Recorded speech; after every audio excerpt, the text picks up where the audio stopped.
It's a quiet Friday night in late April, the kind of night that feels completely normal.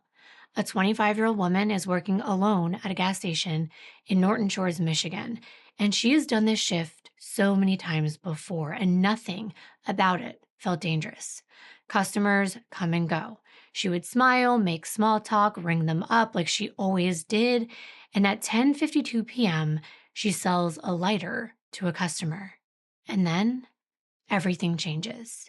Because sometime within the next few minutes, no one knows exactly when, something happened inside that store or just outside of it, and by 11:07 p.m., she was gone. No screams, no signs of a struggle, and the most terrifying part is whoever did this did it in less than 15 minutes. Hi everyone, welcome back to my channel, and if you have never been here before, I am Kimbyrleigha. It's nice to finally meet you, and most of you know that I've been very, very sad lately. So before we jump in, I just want to thank you so much for being there, for being so kind and so patient. I lost a piece of me. I lost my fur baby. I lost my 17-year-old dog Kingston, little Kingy. And going through this has been one of the most traumatic things I've ever been through in my entire life. It was truly like losing a part of my family, a part of my life. Kingston was there before my children were born. He watched both my 14-year-old daughter, Shyla, and my baby, Mazzy, become a part of our family. So I absolutely wanted to thank you from the bottom of my heart for being so kind and so understanding. A lot of you have told me you've been through this before, and if you haven't, I wish I was in your shoes instead of mine right now, because this is the first day I have not cried, and that's progress. But I had to say goodbye on Good Friday.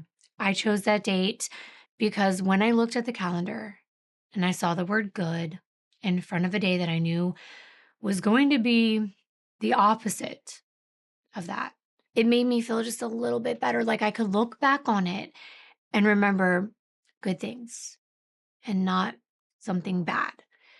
But I think that only time does heal something like this. I lost my stepmother a few months ago as well, and I just received items that she wanted me to have, including this necklace, so that is why I'm wearing it today. And I have to pick up Kingston's ashes next week. So it has been a very tough few months for me. But I appreciate all of you being my support system and a friend to me during these times.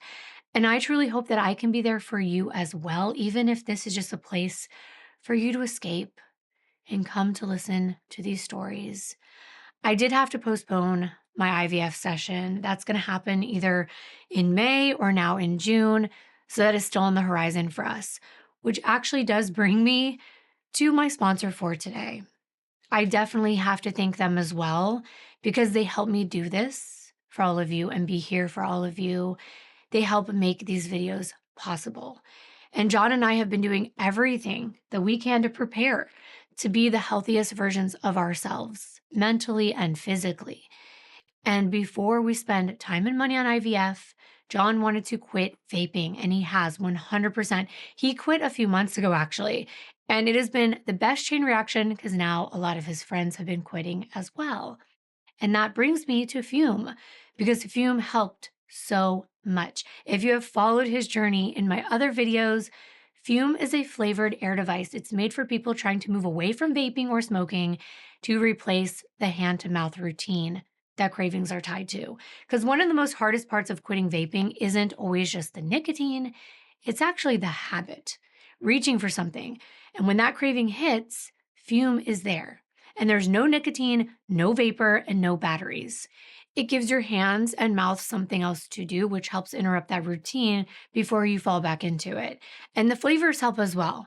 I even like using Fume because I feel like it makes any bad taste in my mouth go away. And my go-to flavor has always been the crisp mint flavor. It feels the strongest to me, but there's also a flavor like raspberry that's a little sweeter and tangy. And the flavors you get with Fume are a lot lighter than vaping. It's sort of like flavored water is to soda, let's say. The flavors come from these little cores that you just pop inside, and you can even adjust the airflow to either get more or less flavor, or just different sensations with the amount of air that's coming in. And there are so many different flavors to choose from. So if you are ready to break that habit, now is a great time to try Fume. Because right now, when you grab a journey pack, you're going to get a free Fume topper just for using my code Kimbyrleigha. The Fume topper adds a soft, replaceable, chewable mouthpiece, and that gives your mouth something safe to chew on when the craving hits. So grab this offer while it is still available. Head to tryfume.com. That's tryfum.com and use code Kimbyrleigha. I'll put it up on the screen to get your free Fume topper with your journey pack. And thanks so much to Fume for making this video possible.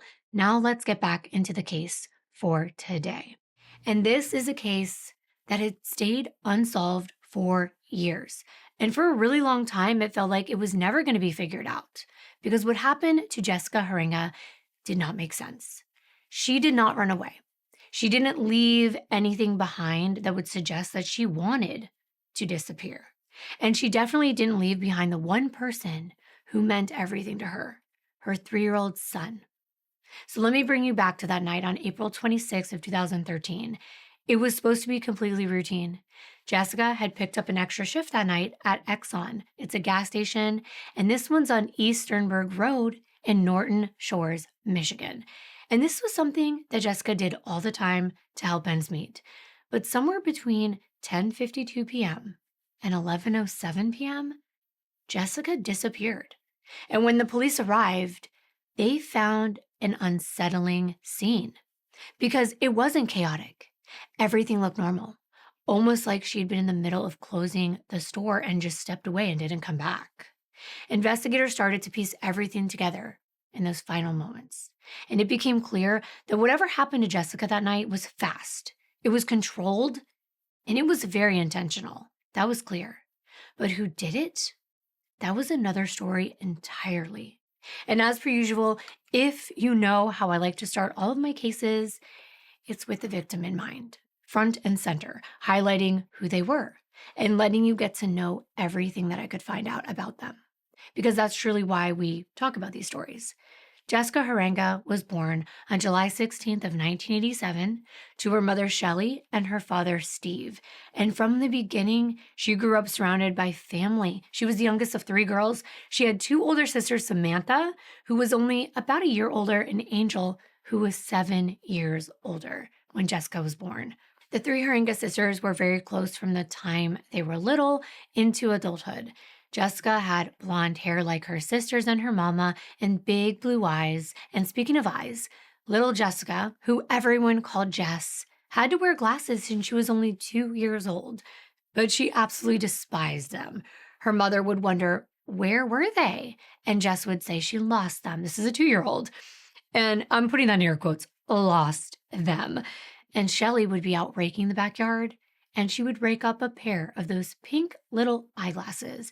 And from that day forward, Shelley had to buy Jess 2 pairs every time, just in case one of them went missing. But eventually, Jess realized the glasses helped her, so she learned to tolerate them. And after that, Shelley said that little Jess rocked those little pink glasses, and they were adorable. There are pictures of her with pigtails and a pink dress, and her pink wire-rimmed glasses. Pink was definitely her color. Most of her baby pictures were her as a toddler in pink outfits.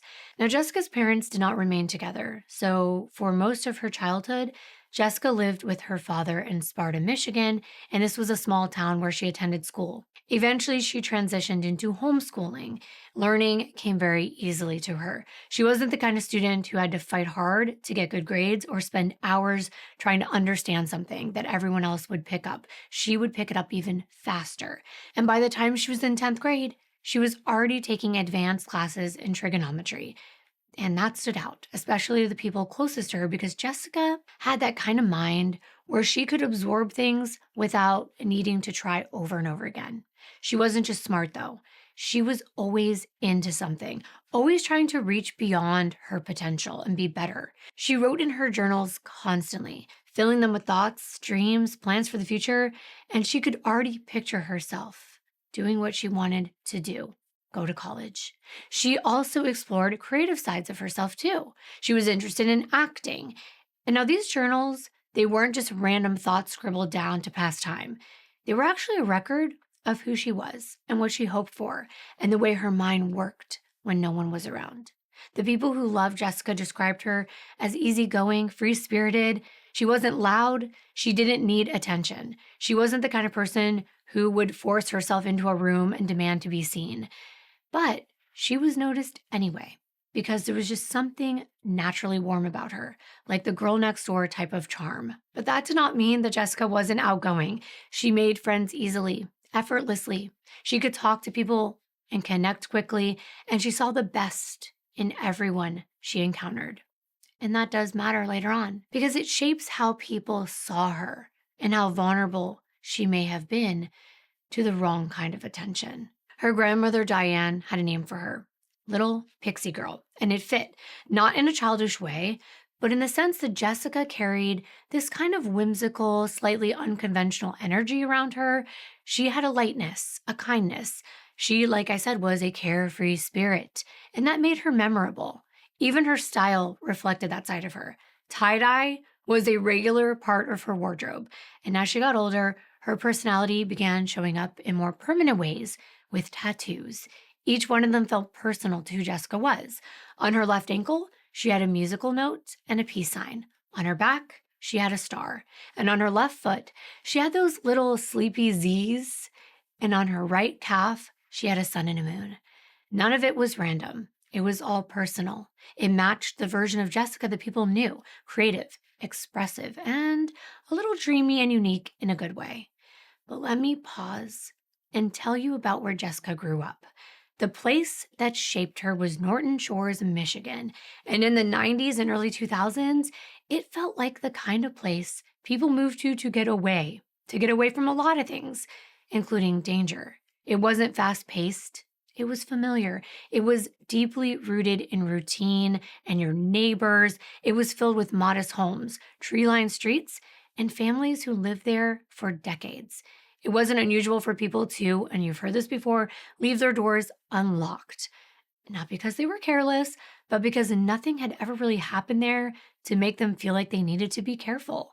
It was the kind of community where lives overlapped. You saw the same people all the time, whether it was the grocery store, school events, or at work. Someone's coworker was someone else's cousin that you knew. Someone's neighbor was your childhood best friend's friend. There was an unspoken trust woven into everyday life. There was a belief that people here were good people, that this was a safe place to raise a family. Norton Shores kind of felt like a buffer, a step removed, safer. And then there's the setting itself just minutes from Lake Michigan. Beautiful, quiet. It was almost deceptively calm. Long stretches of roads, pockets of wooded areas, and neighborhoods that at night could still feel almost too still. It wasn't the kind of quiet that made people nervous, though. It was the kind of quiet they wanted, because crime, especially violent crime, was not something that people would associate with Norton Shores. When things did happen, they were small. Petty theft, maybe a break-in here or there. Nothing that shattered the identity of this town. Nothing that made people question the person that might be living right next door. So now you know where Jessica fit in. And around 2009, her life got a little more exciting when she met a guy named Dakota Quayle Dyer. They worked together at a restaurant, and she really liked him. He had a good sense of humor, and of course she thought he was handsome. He had shaggy brown hair, the kind that kind of hung in his face, a big smile, and a beard. And that checked off Jessica's list. Soon they were dating, and the relationship got serious pretty quickly. At some point, the two moved in together, and about a year later, they welcomed a son, Zevin. And once Zevin was born, everything in Jessica's life centered around him. And of course, Dakota as well. But Zevin wasn't just part of her life, he was her life, and this little boy was absolutely adorable. But let's jump to 2013. Dakota and Jessica, they're still going strong. They're living together. Jessica's 25 years old. Zevin is 3. Jessica was determined to work hard for her son and also for her boyfriend because things were going so well with Dakota. But at this point, he was having a little bit of a hard time finding a steady job. However, that was okay because he was taking care of Zevin while Jessica worked. And at that point, Jessica and Dakota were living in Norton Shores. And this is in Muskegon County near the coast of Lake Michigan, as I showed you. And it's right here on the map. It's a quiet lakeside community. About a year before this, Jessica began working as a cashier at an Exxon gas station on East Sternberg Road. She loved her job, and it was for various reasons. One, it was kind of on her own terms because she worked nights. So Zevin would be in bed, which was easier on Dakota and also meant that Jessica wouldn't miss out on any of his milestones. It was also a pretty easy job. Sometimes the store wasn't busy at all, and other times it was mostly locals, people that she knew, and she would just hang out and talk with them, sometimes do a smoke break in the back. These were friends of hers from town that she had known since kindergarten her whole life, and others she met because they would come in routinely. And speaking of routine, there was a routine at work. She knew what she needed to do. There were no real surprises. Ring people up for their gas or their miscellaneous items from inside the store, tidy up, count the money at the end of the night, and leave for shift change. But working a lot itself takes a toll on you, regardless of how easy or mundane your job is. But regulars knew Jessica by name. Some people even would time their stops around her shifts just to see her because she was so pleasant and kind and likable. They would talk, have a little interaction, and that really made the time go by even more quickly. Jessica was the kind of person who made this ordinary place, just the gas station convenience store, feel, like more pleasant just by being there. But every plan she made and every extra shift she picked up and every choice she weighed, every bit of her energy was to give back to her son. She was a hands-on mother. She wasn't distracted. She wasn't checked out. She wasn't the type to just get through a day and call that parenting. She was present with Zevin. She would read to him. She would play with him. They would sit together. They would engage outside in nature. She wanted him to be curious and to think and to learn. She wasn't the type to just put a screen in front of him like an iPad and let it do all the work. She loved to interact, take him to the beach, go climb a tree together, anything to keep him active and having fun. But underneath all of this, life at home, it was a little more complicated than it may have even looked from the outside. Exxon wasn't about having ambition or loving work as much as it was about, survival. It was what she had to do to keep things together. And when her shift ended, it didn't mean that her responsibilities ended as well. When she got home, she still had to work. And what I mean by that is do all the cooking, the cleaning, keep the house going, and then also taking care of Zevin when he woke up. The work didn't stop when she clocked out. In many ways, Dakota was described as more of a babysitter than a real equal partner. And I'm just telling you what I read. I'm not judging him. But Jessica loved him, so those around her rooted for them to work out. But Jessica was carrying a lot. She stood there smiling behind that counter at Exxon, but there was a lot going on inside. And her mom saw it. A mom can usually notice when something is off. Even when her daughter didn't say anything, she knew. But Shelley was careful to intervene. She had raised 3 daughters. She knew there was a difference between being available in case they wanted to tell her something or pushing hard, because your child will start withholding things from you. So she tried to walk that line very carefully.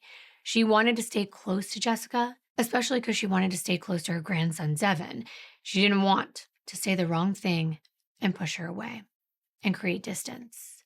But what made this stage of Jessica's life even harder was that her support system had started to shift in a major way. A year before this, Shelley had to move. She was now 90 minutes away from Jessica.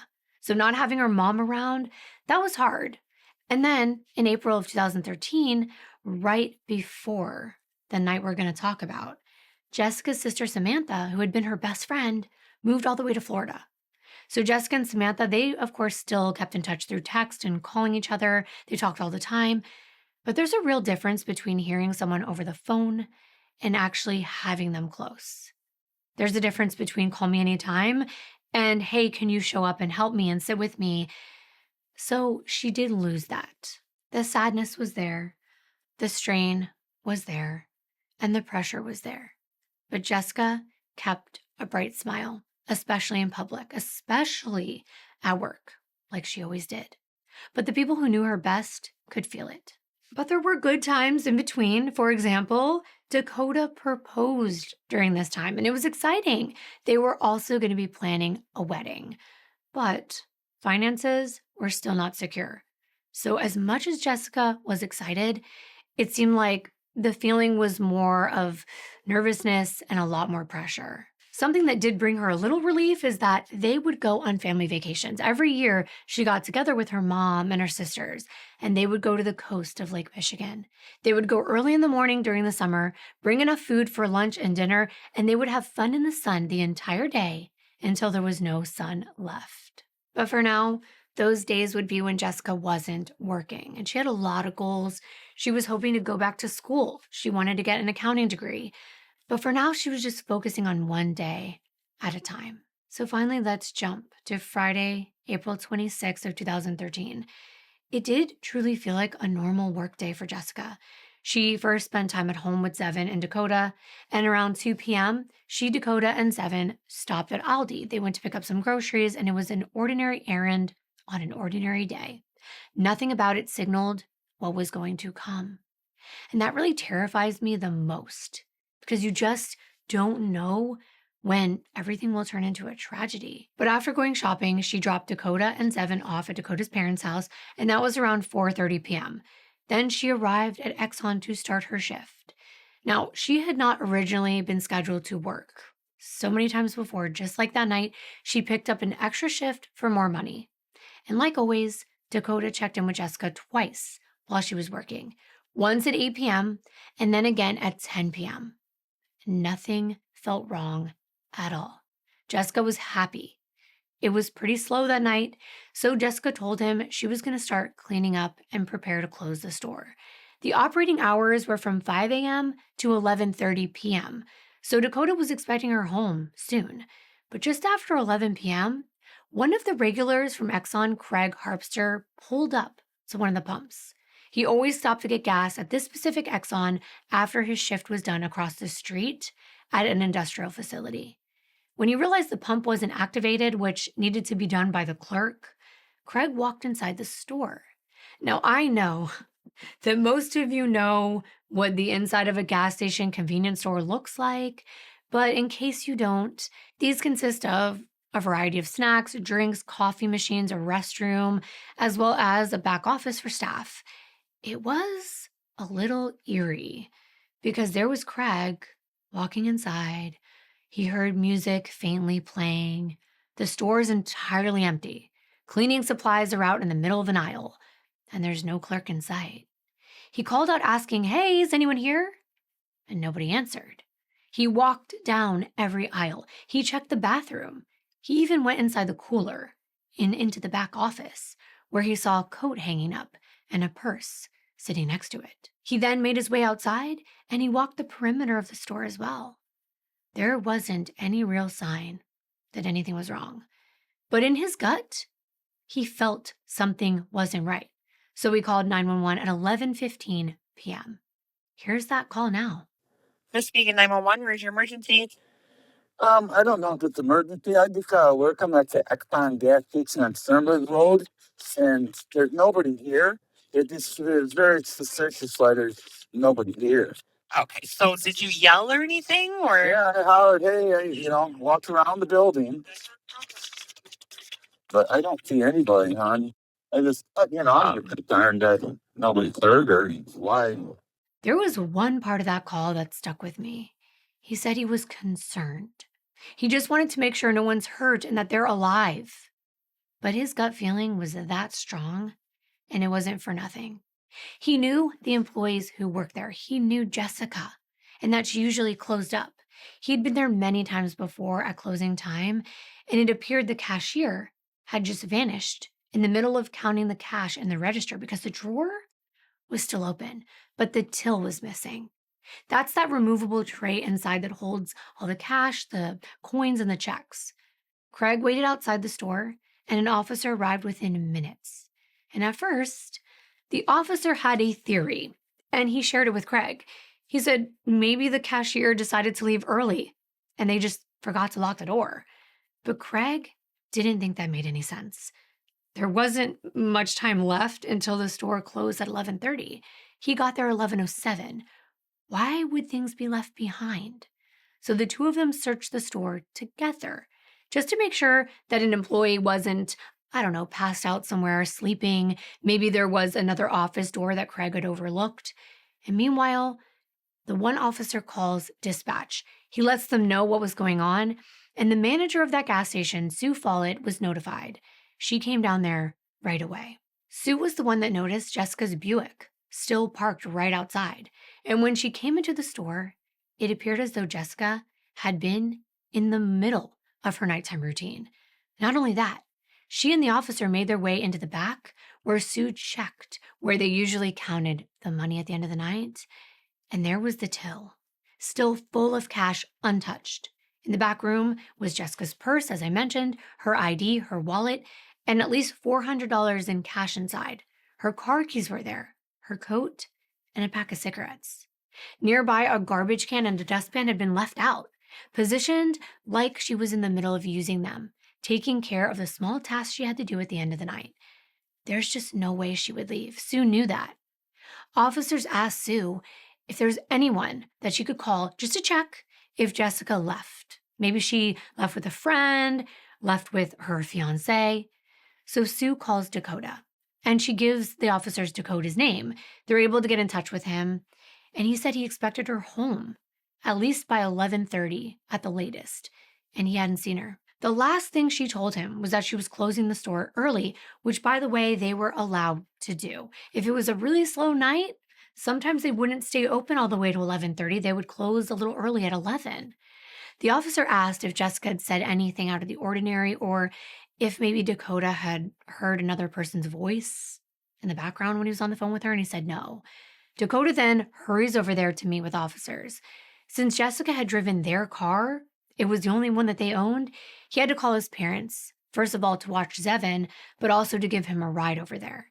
And meanwhile, Sue's checking the register for the last transaction that was made. It was at 10:52 p.m. A customer bought a lighter, and that was it. After that, nothing else had been rung up. So this gave them a timeline. Somebody had been in that store right before 11 p.m., just minutes before Craig came in at 11:07. And Jessica was already gone. So was this final transaction connected? They would have loved to just conveniently look at, the CCTV footage, right? You're probably not going to believe this because it's actually pretty unusual. There were none. I'm talking no cameras inside or outside this particular store. Yeah, I know, 2013. And that did raise a lot of questions right away. Had someone known that there were no cameras? And had someone taken Jessica? She was this very beautiful, outgoing girl, all alone, working nights, and always on shift at night. When Dakota arrived on scene, he's of course questioned extensively, especially later on. He's Jessica's partner. That's not out of the ordinary. He told them not only do they share a car, but they also share one cell phone, which he explained he had that night because she could use the one at work. And he reiterates the times he spoke to her, 8 and 10. He tells police, I was home all night with my son. Now, I'm just going to make this easy and tell you, Dakota is completely ruled out very quickly. He's 100% cooperative. He has a solid alibi, no motive to hurt Jessica, and the phone data put him at home during this critical window. Officers were looking for any clue that maybe a struggle had taken place, and nothing they saw inside looked suspicious. But then they went to the back of the gas station, and that's when things changed. But these clues, if you even want to call them clues, were small. They were almost completely missed at first. One of the first things one of the officers saw was maybe a little bit bigger than a quarter. It was what appeared to be a smear or a smudge of a red or brownish red substance on the ground. It was in the back of the station, about 2 to 3 feet away from the back door. Now, Sue was with this officer when he pointed it out. And this is when a light bulb goes off in her head. It was actually chilling to her. She immediately starts shaking. She tells the officer, I saw someone back here. They were parked back here earlier. It was someone in a silver minivan. Sue couldn't believe it. She had a bad feeling about this a couple hours ago, and now Jessica's missing. So the officers calmed her down and had her explain everything slowly, exactly what she's saying she witnessed. Now, this is very eerie looking back, because Sue explained that her and her husband, they decided to take a late night motorcycle ride that night. She doesn't know exactly what time they left their house, but they made their way downtown, and on their way back, they came down Sternberg Road. And this was a little before 11 p.m., and that's the road that the gas station's on. It would have been on Sue's left as she passed by. And her husband, they were hungry, they wanted to stop for some food, and they hadn't exactly decided where at this point. So I'm showing you this on the map. There is a little plaza called Center Points right behind and to the left of the Exxon station. It had restaurants and little stores in there, but then there was also a bigger plaza off Harvey, which was about 3 minutes away from Exxon. Sue explained she and her husband drove to the bigger plaza, passing the Exxon at first, but they decided to backtrack and go to a restaurant near the Center Points on the side of Exxon. But here is what is important to mention. When they were initially passing Exxon, Sue, because she's the manager of the store, it's where she always is, it's where her employees are at this moment, she glances over. It was natural to look that way, to see what was happening, and she saw Jessica's Buick parked outside. But something caught her attention. A silver minivan. It was driving very slowly around the Exxon parking lot and towards the back. And all of a sudden, the headlights just cut off. It wasn't exactly that weird, but she just made a note of it, like, why? Why are they going back there where no customers can enter, or there's no parking spots or no gas pumps? Only delivery trucks go back there. And it was way too late for a delivery. Now, I did tell you that Jessica, she was also known to go out of the back of the building. She would routinely prop the back door open to have a cigarette break or to take out the trash at the end of her shift. Sue was worried that maybe the back door had been left open and perhaps the person in the van was trying to steal. So 5 minutes later, Sue is heading back on her motorcycle with her husband to the Center Points Plaza. And again, she sees a silver minivan. But now it's actually parked behind the store with the back of the van facing that back door. I'm going to show you the proximity that she was in to the back of Exxon. There were streetlights illuminating this area, so even though she was not in the same parking lot, she had a pretty clear view. Now, her and her husband, they did not want to get too close in case this was a robbery, but they could call the cops if they saw anything or if they saw this man go in or somebody take something. But all of a sudden, Sue sees the hatch on the back of the van go up and the interior light goes on. And this is as she is parking her bike. She looks over and she sees a figure standing at the back as the hatch was up. Then she immediately sees the hatch closed, followed by it being opened again. And there's this person back there standing in the back, reaching inside and kind of adjusting something and then shutting the hatch again. A man then walks to the driver's side of the van, and she noted that his head was above the roof of the van, meaning he was tall. He was also wearing either a bright red or a bright orange shirt. He got inside the van, headlights go on, and he immediately drives away, casually. It was almost like the van was already running, like he never shut it off. And that seemed odd to her now, but even when she was witnessing it. And as she's getting off her bike, the van actually passed her before heading down Grand Haven Road, right next to the Exxon. I'm showing this path that he took from Exxon down the service road in front of Center Points, in front of where her bike was parked, and then right down Grand Haven. For a second, Sue got a look at this man that was driving. He was heavyset with messy hair. It was sort of light hair with blonde highlights. And at the time, it did seem a little unusual that someone was parked out of the back of Exxon like that, but it didn't raise any real red flags. Sue didn't do anything. She didn't write down a license plate, call the police, or take any additional steps. She just went home. But now, with Jessica being missing, she had to wonder if she had witnessed her being abducted, being taken from the back door and put inside the rear of that minivan and driven right out in front of her. She was overcome with emotion and guilt because she had said she had a bad feeling about that van from the very beginning.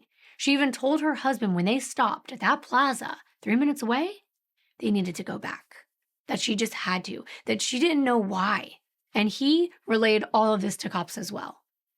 But now Sue wished that she would have done more. But how could she have known anything sinister was happening, especially a kidnapping? But this information stood out, and immediately officers radioed for detectives to come to the scene. And Detective Joel Huxima arrived first. He assessed what everyone had already been looking at. They relayed Sue's eyewitness account, and they continued searching. More items were then found nearby. As I told you, they were missed at first. But 2 small round batteries, the kind that you would use in a watch or a small electronic device, were found on the ground nearby. And then right next to them, a small black plastic battery cover. Printed on it were the words Carl Walter. It wasn't immediately obvious what this was, but investigators would later determine it was a battery cover for a laser sight. This is a device that's attached to a firearm, so you can get a precise point of view before shooting. They're most commonly associated with a Walter P22 handgun of the same brand. But on its own, it didn't really tell the whole story. However, combined with the blood I told you about, because it was blood, and all the other details, it added a layer to the now missing persons case, because Jessica looks to have been taken at gunpoint. Why else would there be a laser sight for a gun on the ground? Now, another detective, Mike Kasher, is now on scene as well. He takes the lead in this case later. It's just around midnight, and he's informed on everything that has been observed. They had a 12-minute window in which Jessica had been abducted. Sue's account was very important. It was their biggest lead. The CSI technicians were out there. They swabbed that brown stain. Preliminary tests did confirm it was human blood. And next it was sent for DNA analysis. Detective Kasher actually brought canines out there, and they were given some of Jessica's things from inside to gather her scent. And they tracked her to the back door. But then the scent stopped right outside. Now, this just strengthened their suspicions that the person driving that minivan had Jessica. By the next morning, Jessica's mom, Shelly, got 3 missed calls on her phone, and they were from Jessica's number. So she was at first excited because she imagined this was going to be good news, that maybe Jessica was going to come visit her, and maybe she just wanted to coordinate times. But when she calls back, Dakota answers. He's frantically explaining, Jessica's been kidnapped. Imagine getting that news, that your daughter is missing, but also taken. It was unreal. She was in total shock. She said, you see this on TV all the time, but you do not think it will happen to someone in your own family. Now, Shelly's quickly connected to Detective Kasher, and there wasn't much to relay to Shelly. She's 90 miles away. She's feeling helpless. She left for Norton Shores the very next day with her mom, Diane, and her oldest daughter, Angel. And they set up sort of a command post. It was right in the middle of Centerpoint's Plaza parking lot. And Shelly imagined her daughter was close by. She had to be. She said she felt it in her gut. And she was still holding out hope that she was going to be found, maybe within the next couple days. And she was going to be brought home safely. But time was definitely not on their side. So they needed to act fast, and they needed to get the word out. And news did travel very fast, especially with them being out there. They had tents up, tables, flyers. Jessica's grandma quickly made flyers on her own computer. She printed them out, and she did this so fast. There were hundreds of people who came there to help. And the media was on this case immediately, within hours. They were already putting out articles. They were putting out news pieces on TV. This was a young mother that vanished from a very popular and frequented gas station, and everyone around knew her. Shelly was also on TV. She was begging the person who took her daughter to let her go. She even cried to the cameras. She asked the kidnapper to do the right thing. That Jessica had a 3-year-old son who was waiting for her. It was gut-wrenching to listen to. Shelley was vocal from the very beginning, letting everyone know who Jessica was, that she would never leave her son behind. And if she was going anywhere, she would have let someone know. But I'm just going to tell you, it was pretty clear from everything that I've already told you about. Jessica did not willingly walk out of that gas station. But all of this commotion around town made that last customer from 1052 come forward and speak with police. Her name is Susan Elliott Mosley. She worked the night shift at her job that was not far from Exxon. She got out around 10:30, and her daughter picked her up, and she wasn't allowed to smoke at work. So once she got off, she wanted a cigarette, but she couldn't find her lighter. So she had her daughter quickly pull into Exxon and pick one up real fast. Susan told the detectives she knew Jessica, and she saw her there that night, and no one else was inside that store. Nothing was out of place. Jessica wasn't in distress. She was just mopping, and she was in a good mood. She greeted Susan. She asked how her night was going. It wasn't great, so that's what she told Jessica. And Jessica said, "Oh, are you going to get some candy tonight?" Since that was Susan's typical snack of choice. And Jessica remembered these things about her customers. But she said no.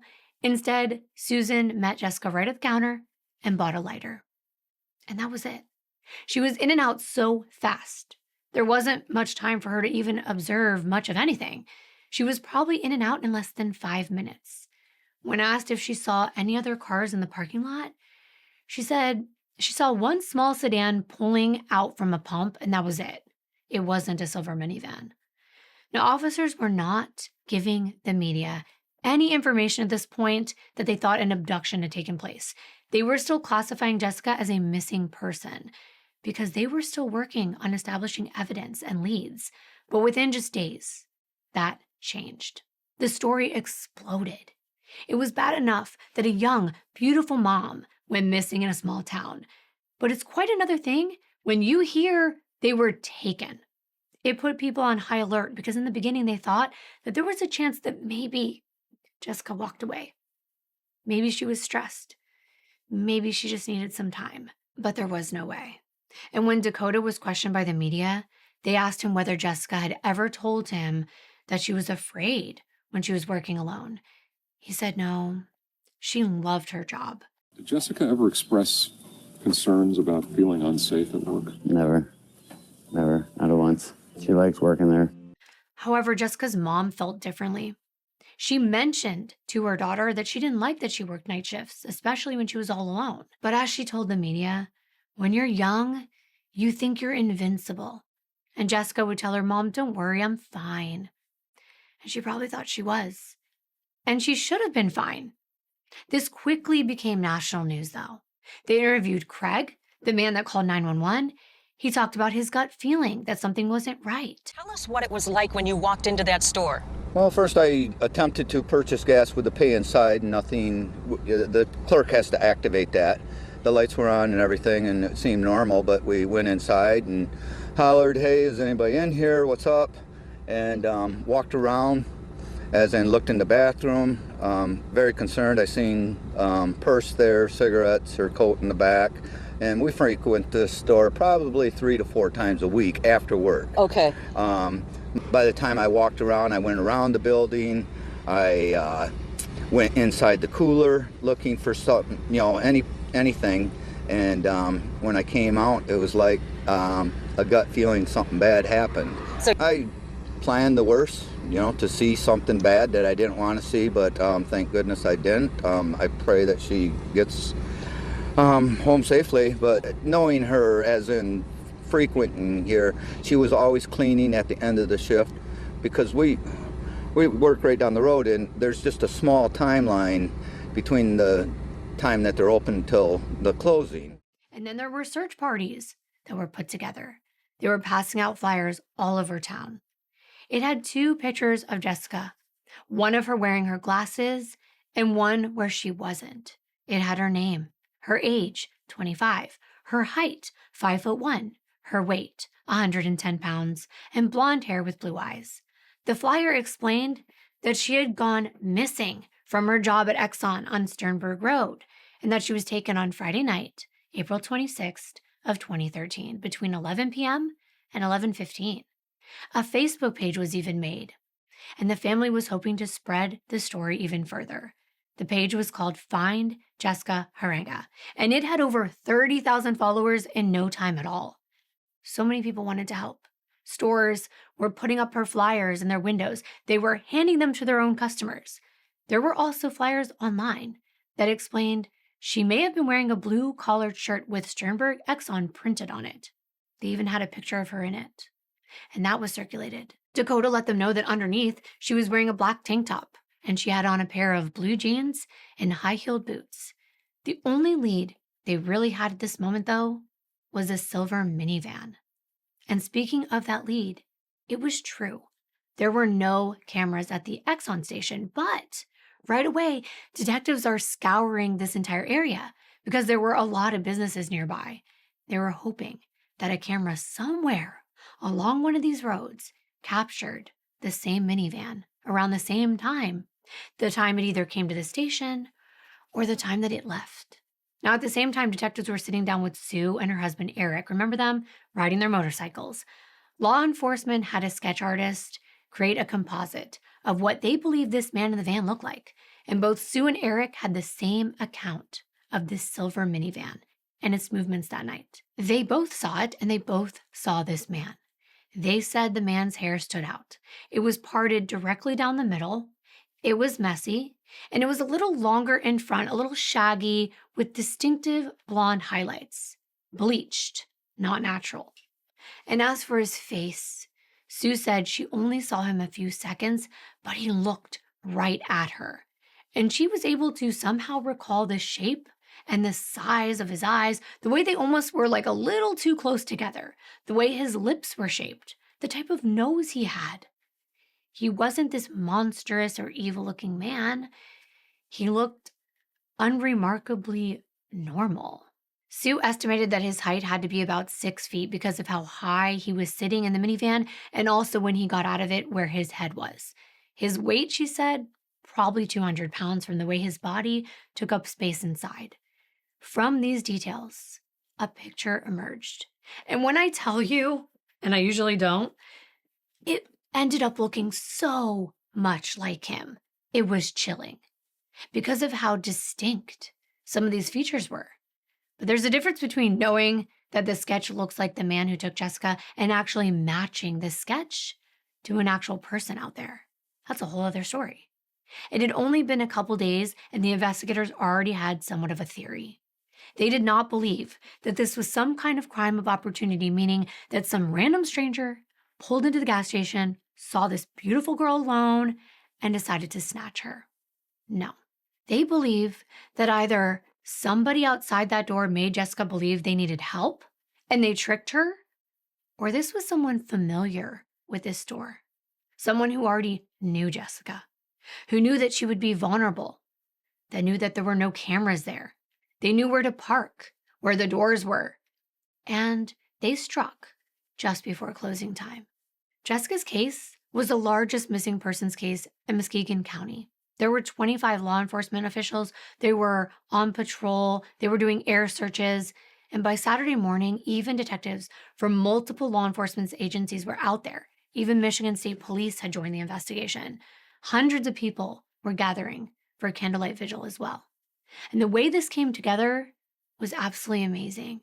Now, I've seen it before in many cases, but I have to say, the turnout in this case in particular was so fast and so large right from the beginning. So many people wanted to help. They were all making t-shirts with Jessica's name and her face on it. And of course, they were consoling her family. 24-Hour News 8 was out there showing just how many people had gathered around to support Jessica and her family. Just look at how many people have showed up since, all in support of 25-year-old Jessica Heeringa. You can see that this parking lot is filled right now with friends, family members. They have been posting this all over Facebook, hoping to get as many people out here as possible so that the community is aware to be looking out for Jessica Heeringa. It was at this very vigil that Dakota spoke out. He asked for his fiancée to be safely returned, begging them to let her go. That she had a family and a little boy who loves her. Her mom was there too, pleading with this kidnapper. Just let her go. She's got a family and a kid that loves her. do the right thing. You did something really horrible. Now reach inside, and if you have a heart, do the right thing and let Jessie go. Let her come back to the people who love her. We love her very much. We miss her, and we want her back. And her little boy wants her back. Now, DNA results did come back. The blood that was found outside behind the station, it was Jessica's. So now they thought she had probably been pistol whipped, considering that those batteries and that top of laser sight had fallen right near that drop of blood. Most likely, she was dragged to the back of the minivan and put inside. By April 30th, the police released that sketch I told you about. They were hoping that someone out there in the public is going to step forward and say that they recognize this man. Oh, and they did. Hundreds of people thought that it was someone they knew, someone that matched that sketch, and it was going to take a while to eliminate or confirm each one of these people. So Detective Kasher put together a task force just to work on Jessica's case. 30 people to go through social media tips, binders of phone call tips that came in, potential leads. There were thousands. But the biggest lead that they had was still this silver minivan. And they really needed to pin down exactly what make and exactly what model this vehicle was. And CCTV would be a great way to focus in on it. So they searched businesses on the road that the Exxon was on. And they found a movie theater and another gas station they thought they would be promising. They were both close by. Gas station, no working cameras. Just on that particular night, I guess. The movie theater, camera wasn't facing the roadway, so it couldn't capture the van as it passed. But they didn't give up. And finally, 3 stores provide footage that showed a silver van. I have the footage. Can you guess that it's not good quality? Because you would be right. But the detectives did zone in on a timeline of just after 11 p.m. And sure enough, 11:02 p.m., surveillance video from a store in the Centerpoint Mall Plaza captures a silver minivan going north on Grand Haven Road. Now that's the road that Sue said she witnessed that van turning down. Next, they look at the CCTV footage from Homestead Tavern, and it also showed a silver minivan continuing to drive down Grand Haven Road at 11:03 p.m. And the last view that they get is at 11:05 from a coin store. The van is continuing down Grand Haven. And that was it. Now, they didn't know exactly what kind of minivan this was. I mean, there are a lot of different models. Sue and her husband thought it was a Chrysler Town & Country because Sue's sister had a similar one. And some of the detectives also thought they were looking at a Chrysler Town & Country between the years of maybe 2003 and 2006 and silver in color. And this footage wasn't clear enough to get a license plate, but it did something important. It confirmed a van had been there and that it moved exactly where Sue said it had. What was also haunting was Sue knowing that Jessica could have been inside that van. And now that same thought was haunting the detectives as well, as they watched it captured on those cameras. Now, a couple days later, on May 2nd, a tip was called in. Someone said they heard shots fired at Hoffmaster State Park around 7:30 p.m. on Saturday. This would have been the day after Jessica went missing. They also said they saw a silver minivan, silver or gray, coming out of that park. Now, this is not too far from the Exxon station, but opening season for turkey hunting was that exact weekend. So the police were not really sure whether this was a lead or not. But as soon as searchers went into that park, one of them stumbled upon a pair of glasses, black-rimmed eyeglasses that looked a lot like the ones that Jessica wore. And after this, they sent helicopters down there. They were flying overhead. They were trying to see if there was anything that looked out of the ordinary. Usually what they're looking for is disturbed earth. Canines were out there again, scouring that area. And finally, Jessica's family came out. They took a look at the eyeglasses, and they confirmed they were not Jessica's. And around the same time frame, the media, especially social media, they were actually really focusing in on a man that was being held for questioning. The reason why they were focusing on him particularly was because it had been hours. There were people that were at the police station just watching who goes in, who goes out, reporting back on social, going to the Facebook page, and doing what a lot of people do today, just speculating like, Could this be someone of interest? This man had been stopped by police because he was driving a silver minivan. But police made a statement. They warned the public that just because a person is brought in for questioning does not mean that they are a suspect or even a person of interest. And they reiterated at the time that they had no one in custody and they had no suspects. Norton Shores Police Chief Daniel Shaw had to go on camera to explain all this, that they're just interviewing people like they do with everyone else, and that this man was completely cooperative. Don't jump to conclusions. That was his message. One traffic stop in particular drew a lot of attention, but police say it's just one part of a huge investigation.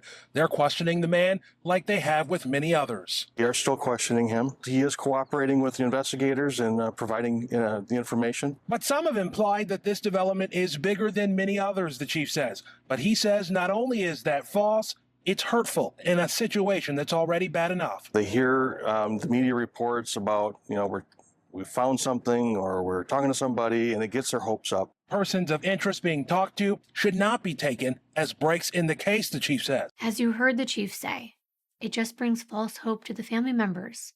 No one knows what the detectives are doing behind the scenes and why they're questioning a certain person. But apparently, even this man's van was searched, and there was nothing found that moved him into a suspect category. So he was let go. There was actually 4 men at that time. They were being interviewed at length, and one of them ended up coming forward. His name was Jess Emmerman. He was 37 years old and a plumbing contractor. He came into the station all the time. He was married, but according to people who knew Jessica, he had taken an interest in her, and it was obvious. And by some accounts, she kind of appeared to like his company, at least on a very shallow surface level. Why? They would talk when he came around. And, Jess described their relationship as smoking together in back of the store and sharing some personal details about their lives. That night, he told investigators that he did do something different. He told Jessica the way he felt, that maybe he wanted something more. He even claimed to tell her he was planning to leave his wife. But he admitted that Jessica did not respond the way he thought she would. According to him, Jessica pulled back. She probably thought they were just having casual talk all the time. And now that he told her all this, the conversation got tense. And it didn't move forward in any way that this man hoped for. Whatever he had built up in his mind about where things were going did not match Jessica at all. And Jessica's family saw this completely different. They didn't know this man. They didn't even believe there was any kind of relationship beyond just a customer that came in that she was nice to. But what they did know was Jessica. They knew how she was. She was so easy to talk to. She naturally made people feel comfortable. And that kind of openness could be misread. To them, it felt far more likely that Jessica had simply been passing time. She had long shifts, especially at that point in her life when her support system had started to thin out. Mr. Emmerman had been in the store around 10:15 that night, so when he was questioned, he went as far as taking a lie detector test. And he told authorities how much she talked about her son and about her fiancé, and he knew right away Jessica, like her mom said, would never leave willingly. The reason he was even questioned is just because he stopped at the station that night. But because he circled back later on when he saw police lights there, he became a person of interest. But just to make everything easy on you, he was cleared. However, he did have a message to the person who took Jessica. They asked if I took her somewhere. They asked if I knew who did. One of the things the detective asked me is, did she seem like the kind of person that would just walk away? But, she talked so much about her son and about her fiance. There's no way. To anybody that might know where she is, just let her come home to her family. I know her fiance is beside himself, and I don't think her son quite understands yet, but he needs his mom back. And yet another man surfaced as a possible person of interest, none other than Sue Follett's own brother, Rob.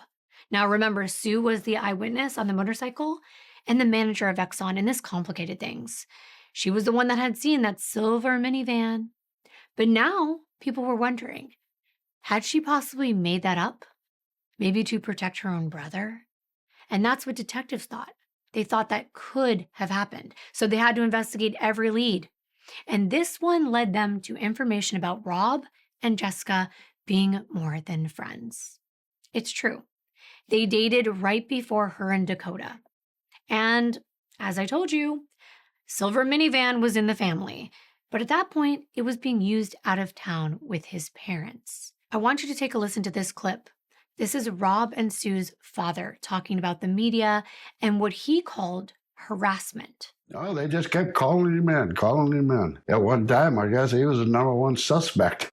That's stupid. He told him, quit harassing me. If you're going to charge me.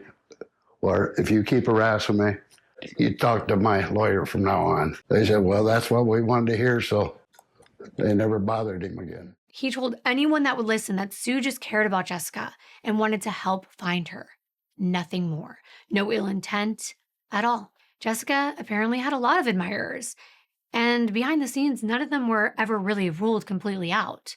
Even her fiance was still a person of interest. I'm always going to be kind of the center of attention, just that's the nature of the beast, but I cooperate with everything they ask. I jump through every hoop they ask. The police are doing a job, and that's all I can really say about that. But none of these men were the focus of the investigation. And as far as the detective could tell, they were not on the immediate radar. Rob acknowledged that on the night that Jessica disappeared, he went to Exxon. He stopped by around 9 on his way out of town. He was going on a fishing trip 45 miles north. And according to Rob, he just bought cigarettes. He talked to Jessica really quickly, and then he left. They checked cell tower data and surveillance footage around these routes, and it placed him away from the gas station during the critical window. There wasn't anything that tied Rob to what happened to Jessica that night. So if it wasn't Dakota, and it wasn't Jess Ammerman, and it wasn't Rob, or even the gas station owner, because he was also questioned at length, then who was the man behind that building, waiting in the dark, without his headlights on, with a minivan, in the exact place that Jessica's blood was found? Law enforcement knew at this point they had to bring in additional resources. Ground teams moved through this entire area. Canine units were brought back in. Volunteers showed up in large numbers, and they were walking through fields, wooded areas, anywhere that Jessica could be. The community stepped in too. Local businesses dropped off water, food, supplies for search teams. Companies helped print out flyers. ExxonMobil even contributed a $15,000 reward. And there was a prayer circle put together at Western Michigan Christian High School. Students gathered, and people who didn't even know her still showed up. And behind the scenes, investigators were working just as intensely. They began pulling tons of phone records, not just Jessica's, but people she knew, people who had been interviewed, anyone who had a possible connection to her. The Secret Service came in. They started to help put together data, look for patterns across hundreds of these contacts. Now, I don't think they did tower dumps back then, but they do that now in modern cases.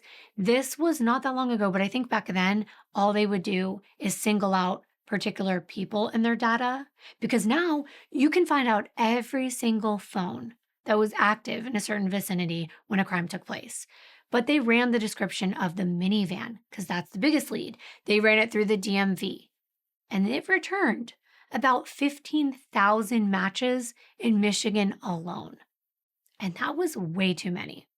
That was too many to move forward and pinpoint someone to interview.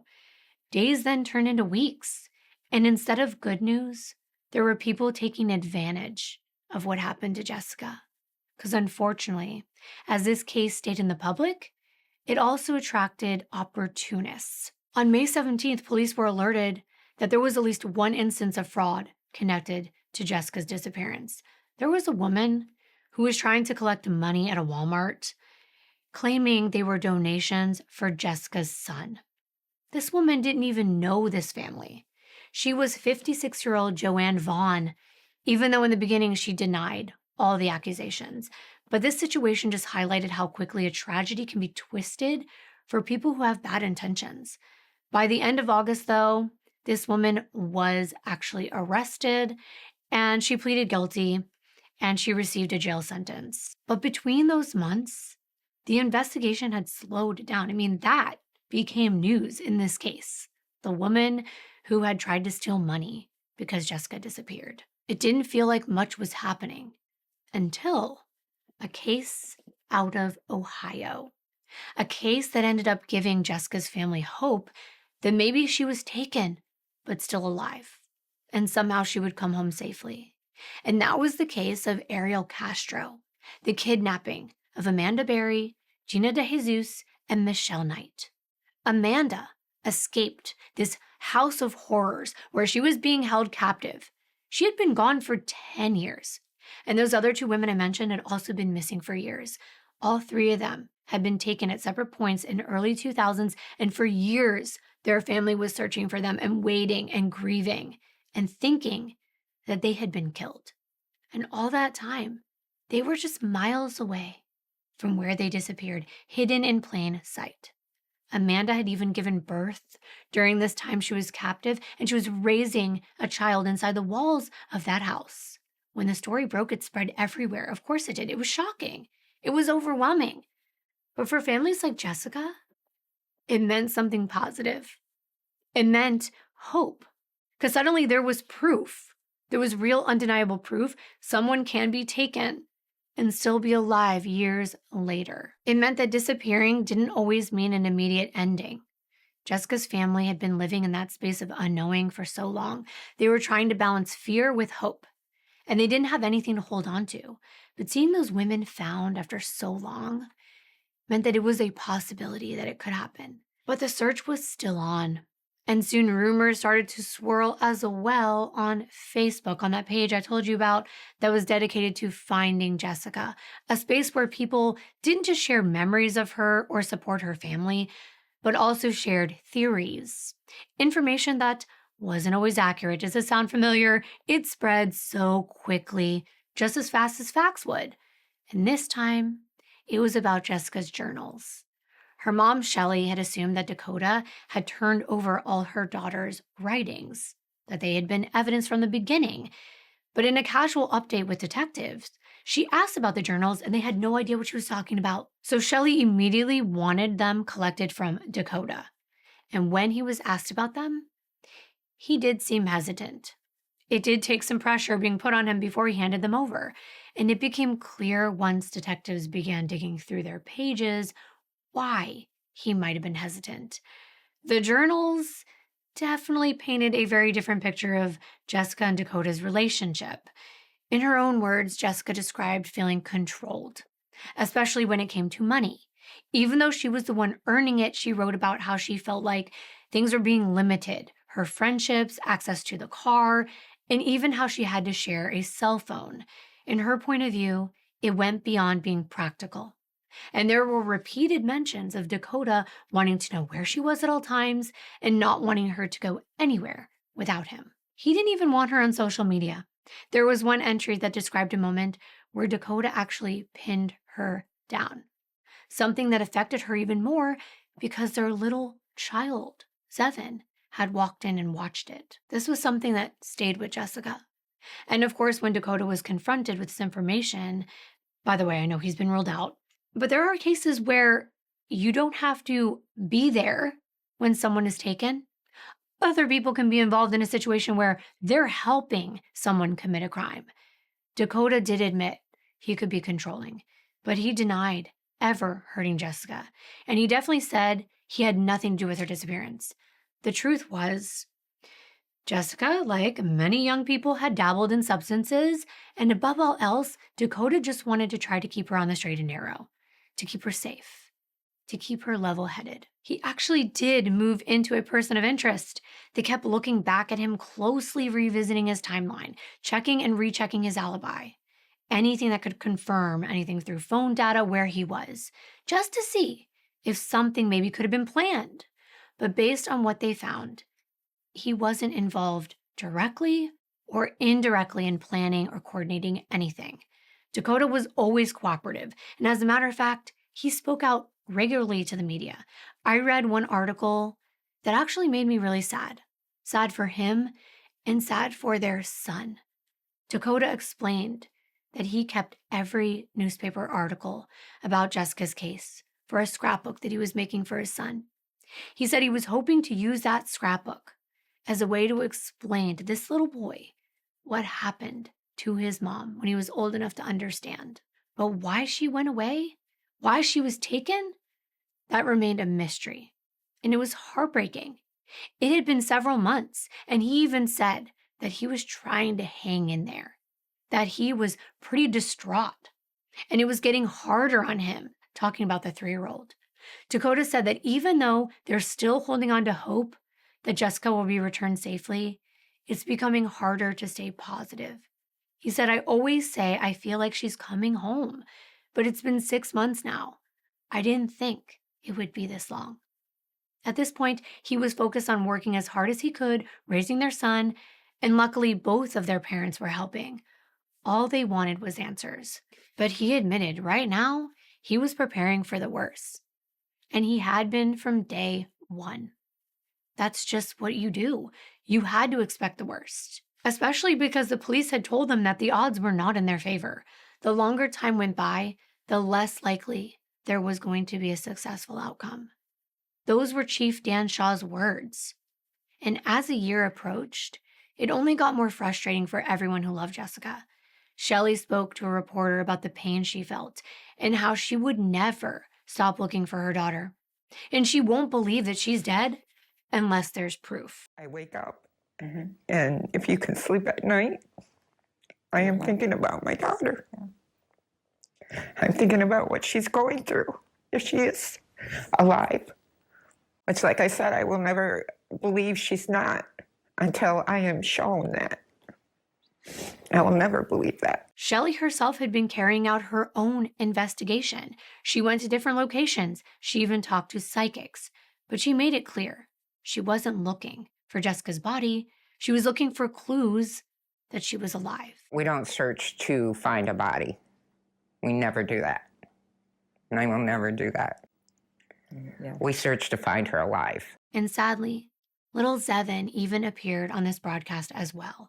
Now 4 years old, having a birthday while his mother was still missing. Dakota spoke candidly about what it was like without Jessica with them and how it felt knowing that he will always be looked at as a person of interest until her case is solved. He even had to move away from the apartment they shared because they were being harassed by the public. I am very frustrated in life. I'm tired of everything. I just want it to be over, you know. So, I live in seclusion now, so I just don't feel very safe. I don't like being out in public. People showing up at my house and that I don't know, so I left. This is not uncommon. It only gets more intense as the years go on. More and more true crime spectators will come out to different locations, maybe trying to be first to report on a lead or first to talk about something in a case. It's kind of like the new ambulance chasers. And I can say it's a double-edged sword. Sometimes it's great. Sometimes they actually bring clues to a case. And sometimes it only muddies the waters.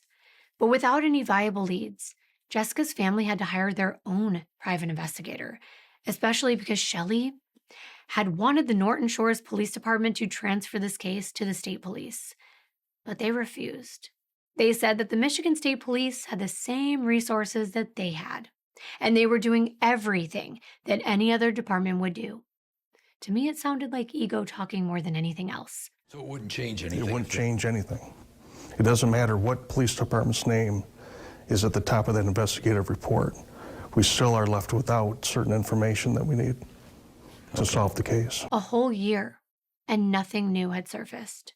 Jessica's mom didn't want another vigil. She didn't want a memorial, because those things meant they were celebrating her daughter's memory, as though her daughter was dead. And she didn't want to think about it that way. The lead detective was still Sergeant Mike Kasher. He said he never dreamed that this search would continue for so long. And Chief Dan Shaw echoed that. He said it never crossed our minds that this case would still be unsolved nearly 1 year later. It's been a roller coaster of emotions for everyone working this case. First, it was a shock of initially having a case like this. He said they hadn't experienced anything like this in quite some time. In almost his 30 years of law enforcement, it was the most serious case he had ever worked on and the most frustrating. And I don't know if that's a good thing.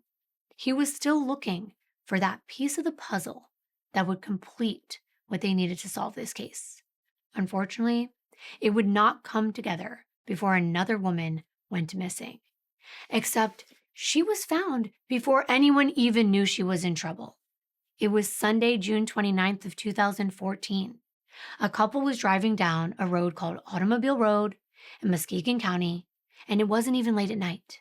It was early evening, the kind of time where people are still out and about. They're still doing errands. They're still going about their days. And as they drove on that road, something caught their eye. At first, they thought maybe it was an injured animal. But as they got closer, they realized it was a woman lying on the pavement, not moving. They thought she got hit by a car. Now she's on the side of the road in desperate need of assistance. The man quickly dials 911, and it's 6:11 p.m. when he says they found a lady lying in the middle of the road, not sure if she was dead or alive. You can hear his wife in the background. She was crying, saying, "Who could just hit someone and leave them here to die?" Now, she was a nurse, so she began immediately doing CPR, but unfortunately, the woman's pulse was weak. Her breathing was shallow, and the woman was already gone within a few minutes. When the first responders got there, they still tried to resuscitate her.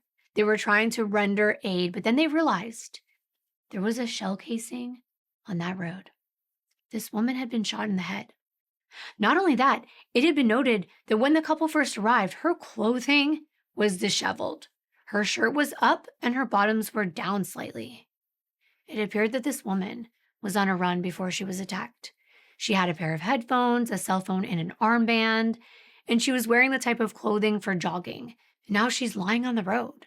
2 more shell casings were found, so there were 3 .22 caliber shell casings in total.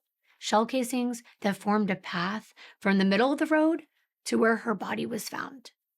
That indicated movement. It was as though she was stopped, someone tried to grab her at gunpoint, and she tried to get away, but was shot. So she slowed down and maybe crawled towards the side of the road when her killer fired again and again at close range. He hit her in the head 3 times. Nothing had been taken. Her valuables were all still there. Was this an attempted sexual assault gone wrong? The first thing they wanted to figure out was who this woman was. And it didn't take them very long, because our phones have all our information in it. It had all of her contacts in there. And when they called the contact for her husband, someone with the same last name, a man named Kevin answered. He was out of town in Baldwin. He was preparing for the 4th of July weekend trip with their 11-year-old daughter, Ellie. This woman's name was Rebecca Sue Bletch. Everyone called her Becky. She was only 36, and she lived only 3/4 of a mile away from where she was found. Becky was a local healthcare worker. She was also a middle school girls basketball coach, an avid runner, and her husband had just spoken to her at 5 p.m. that same day, just over an hour before that 911 call came in. Becky was known to walk and jog right down Automobile Road on a regular basis. It's peaceful. It's rural. There's not a lot of houses, no businesses nearby, just trees. Becky was born November 23rd, 1977, to Nicholas and Deborah Wimberg. She was the oldest of 3 girls. She had a sister named Nicole and another sister, Jessica, and they were inseparable. Becky had lived in Muskegon County for roughly 18 years at the time of her death. She worked at the sanctuary at the shore for 7 of those years, and the last 5 as an assistant occupational therapist.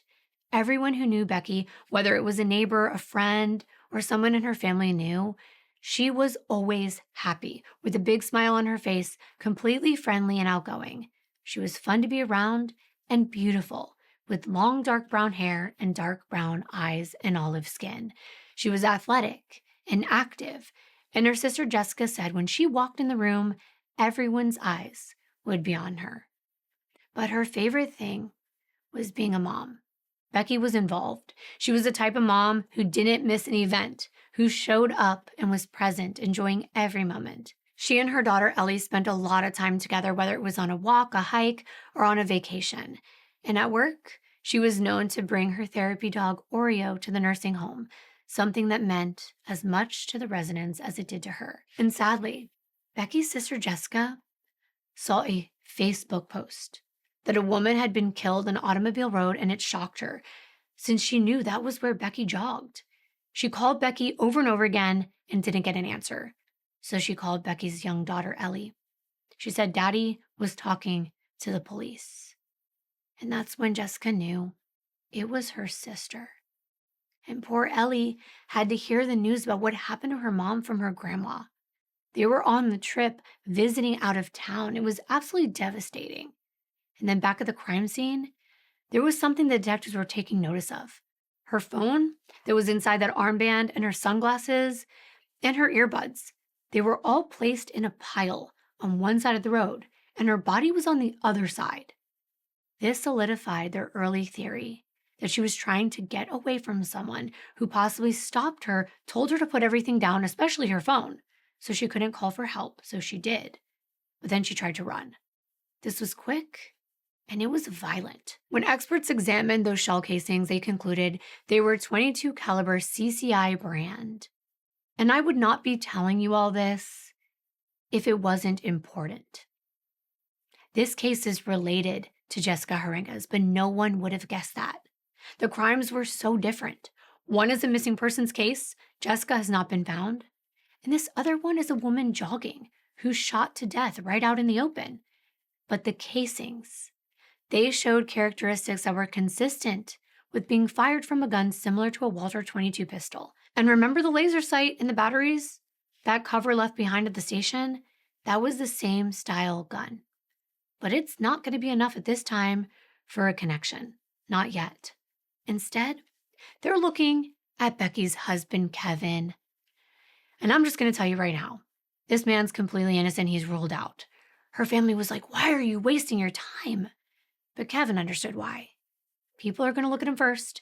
That's what happens in cases like this. But there was nothing tying him to Becky's murder. I can't imagine doing something you do all the time, something that should be safe, getting in a workout near your house, and someone gunning you down. Becky had no enemies. There was no one putting out a hit on her. This was random and senseless. But why? Detectives firmly believed that this was an attempted abduction, a sexual assault scenario interrupted by violence because Becky fought back and she tried to escape.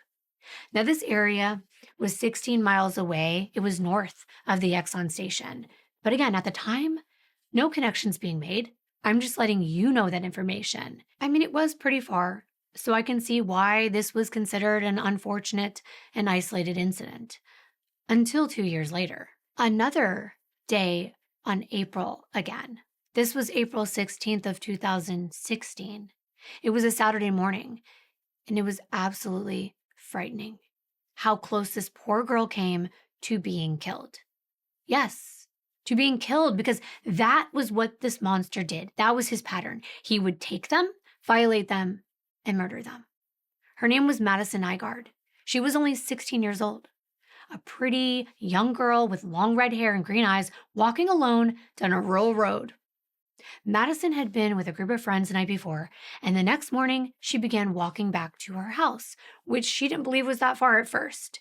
But after a while, all the roads started to look the same, and she was lost. And worse yet, her phone died. It had been 3 hours since she started this journey, and she was turned around, and she was worried about getting home. And then a silver minivan happened to pass her. The driver turned around and he stopped and asked her if she needed help. And she said, yeah, I'm lost. I've been walking forever. Can I use your phone?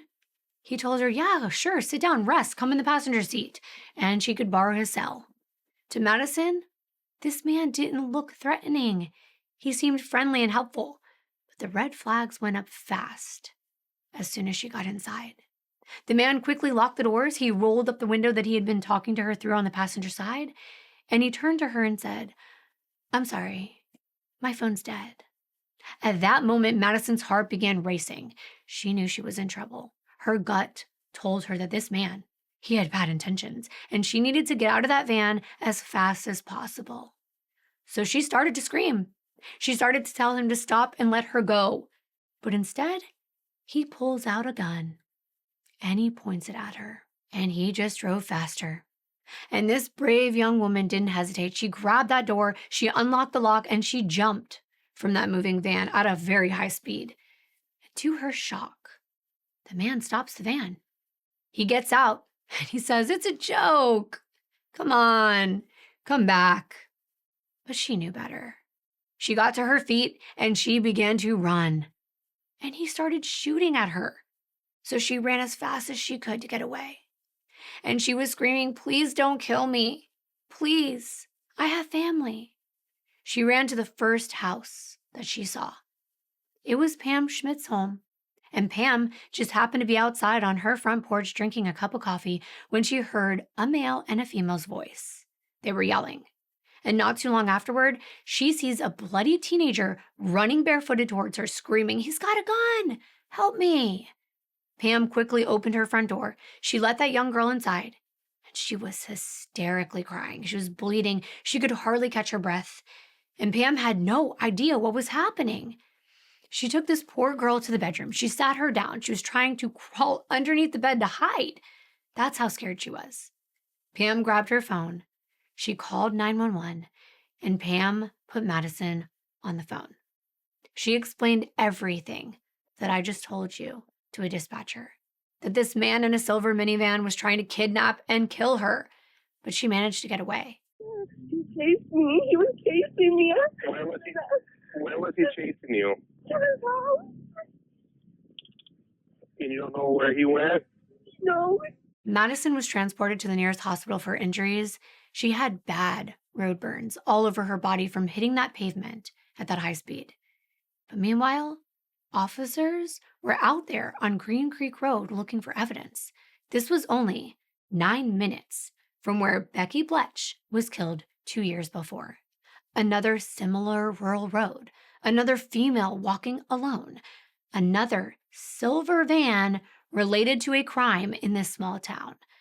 Now, officers find Madison's shoes on the side of that road, as well as 2 unused CCI brand .22 caliber bullets nearby.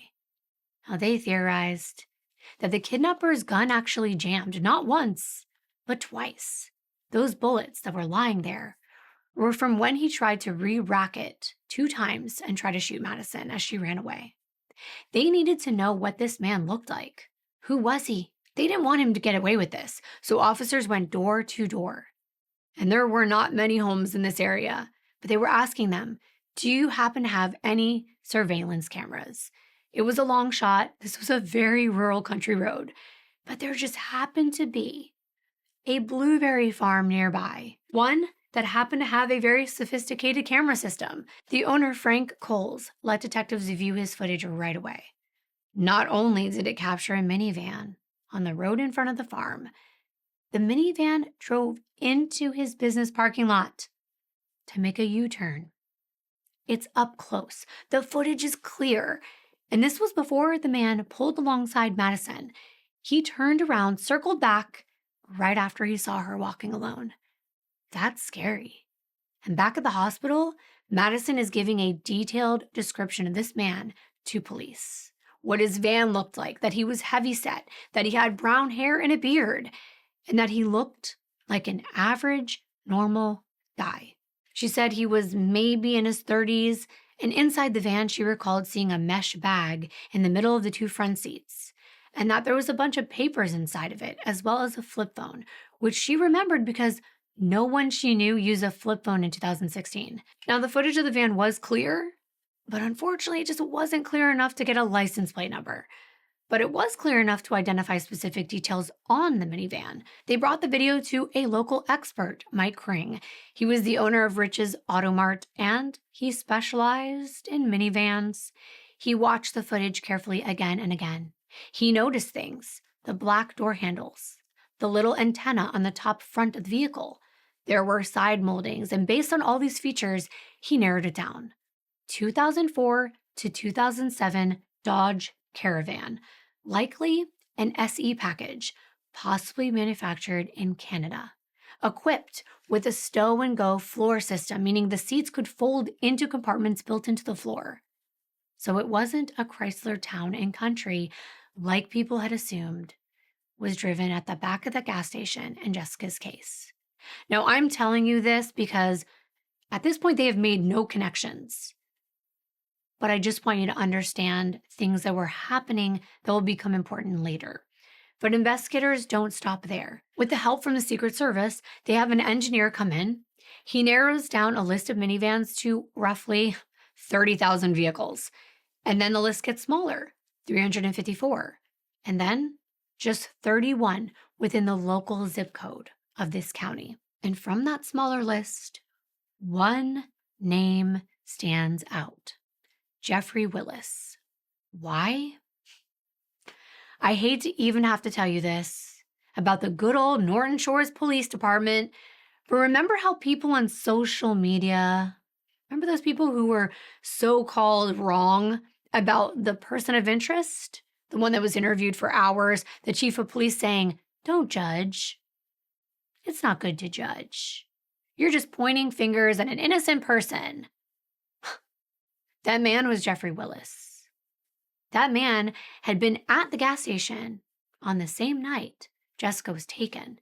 He drove a silver minivan, and someone called in a tip about him being inside the gas station, about the car he drove, about him talking to women on duty, including Jessica. Back then, the tipster said, "You should look into Jeff," because he also played Magic the Gathering on Friday nights right next door in the Center Points Plaza. And he was playing on the night that Jessica was abducted. He also matched the physical description that the media put out. He was heavyset. He was 6 feet tall with brown hair and highlights. Not many guys had that style of hair, but he did at the time. But he was cleared. Remember? He was cleared. His van was searched. He was fully cooperative. He didn't seem connected to Jessica's case, and they let him go. He'd been working for Herman Miller, it's a furniture manufacturing company, for many years. And investigators decide to go out there, to drive to the business, to see Jeff's minivan parked outside. And there it was. They take a look inside and they see the mesh bag in the center of the two front seats, just like Madison described. Before going any further, they thought, here's an easy way we can rule Jeff out again if he's not involved, or make him the prime suspect in Madison's attempted abduction. They can do a photo lineup because she saw him. They gathered Jeff's photo, his most recent driver's license photo, along with several other photos of different men, and they show the pictures to Madison, who immediately points out 46-year-old Jeffrey Willis as the man who tried to kidnap and kill her. Done. The very next morning, officers are staged right outside the entrance of Jeff's workplace, waiting for him to drive in. He gets there at 6:30 a.m., and they immediately pull him over, and they restrain him. They put him in the back of a police car because now they have probable cause to question him and bring him down to the station. They also towed his vehicle to a crime lab so they could extensively search it. They already had search warrants for his properties. And now remember, this is all related to Madison's case. We're not talking about Jessica or Becky. We're only talking about Madison. But I feel like if I was on that police force, and you may feel the same way because we think like detectives, we watch and know enough about these videos, the crimes that happen. I was thinking, I think it would come to my mind, silver minivan, silver minivan. It hadn't been that long. This silver minivan was really tinted as well. The entire back part was almost black. And of course, with how much publicity Jessica's case had gotten, just 3 years before this, you would think it would be top of mind. But there were people working on these cases that just hadn't put two and two together because different people were working different cases and different leads. But this dude, he was a piece of work. From the very first moment he stepped into that interview room, he basically acted like, why am I here? His body language was just like, I'm bothered. And to be fair, on paper, he did not look like a criminal at all. He was married, not that that matters. He was a dad, not that that matters. He was a grandpa. He didn't have a criminal record, that could matter. Nothing violent in nature had ever been reported related to him. He was well liked in his community and his workplace. He was actually very popular when he was younger in this area, but to be fair, he kind of peaked in high school. But I do want to tell you a little more about Jeffrey to get serious. He was raised in Fruitport, Michigan, in a middle-class family. He was one of 5 boys, and by the time he reached high school, he fit in very easily. He was right in the middle of everything. In high school, he was a very talented athlete. He was a sprinter on the track team, and not just filling a spot on the team. He was good. He stood out. In the 1988 yearbook, there is a photo of him with the track team under the heading, "Catch Me If You Can." At the time, it was just a reference to his speed, but now kind of lands very differently. On that same track page, his quote read, "Track is a good sport because it teaches you respect for others." End quote. Which, looking back, feels very unsettling because whatever that lesson was, whatever it was supposed to be, it didn't stick. He was described as confident and popular, all-American, good-looking, an athlete. People naturally gravitated towards him. He was charismatic. He worked in the school store. I mean, if you're watching, look at this picture of him. You could just tell what kind of guy he was. Social, involved. Nothing stood out in a negative way. If anything, he actually blended in as someone people liked. And as an adult, his life followed a path that, on the surface, looked just as normal. He got married, he had a child, it was a daughter. But at some point, tragically, his wife died in a car accident, and it affected him deeply. It was a tragic loss. It was one that people recognized changed him. But even though that unfortunate event did occur, he pressed on. He built a stable work life, and for more than 15 years, he worked at Herman Miller in Spring Lake Township. His coworkers described him as friendly, helpful, and someone they easily got along with. Someone they trusted. The kind of person you wouldn't even think twice about being around or even letting your children be around. Outside of work, he stayed connected to people as well. He was very close to his cousin, Kevin Bloom, who worked as a sergeant in the Michigan Department of Corrections. And his social circle even included people in law enforcement, like Sean Stefanik, an officer with the Norton Shores Police Department. Yep, the same department that cleared Jeffrey during Jessica's case years ago. We'll get to Sean in a moment. In his personal time, Jeffrey became heavily involved in the card game Magic: The Gathering. He spent a lot of time on this hobby. Now, that doesn't raise any concerns in and of itself, but he did play it, as I mentioned, in that plaza right near the Exxon station where Jessica worked. He would often go inside and get snacks and drinks from her. If you look at him from the outside, this is what you see. A father, a grandfather, a trusted coworker, and a friend. Someone who showed up to work on time, who had connections within the community, who lived what looked like an ordinary life on paper. There was nothing that made him stand out as dangerous. And that's what made it so easy for a monster like him to stay hidden. Kind of. Because looking back, there were signs. There weren't obvious ones at the time, not the kind that immediately trigger any alarms, but the kind that makes sense after everything comes to light. Back when Jeff Willis was still a teenager, though, there were already moments that didn't quite sit well with others. At 17 years old, he went on a date with a 15-year-old girl that he had met at a track meet. And at first, it was completely normal. He was confident and charming and very sure of himself, which can be very attractive.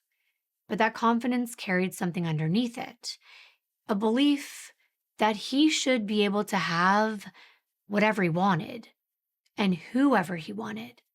And that night, things were starting to go a little further than the girl was comfortable with. And when she told him to stop, he didn't take it well. He got angry. He was embarrassed, but it turned into not an understanding embarrassment. It was almost like he was owed more. She would later describe him as someone who thought very highly of himself, maybe too highly. Smart, athletic, talented, the kind of person who believed that any girl should be lucky enough for him to say yes to her. And when she didn't, he wouldn't accept it. Now, it didn't rise to the type of behavior that maybe somebody would report or label as a red flag at the time. It was kind of written off and explained away and forgotten. It wasn't isolated, though, because as he got older, people around him started noticing other things, because behind closed doors, there were reports of inappropriate and explicit comments towards women, the kind that weren't made openly, but quietly, maybe with other guys when women weren't around.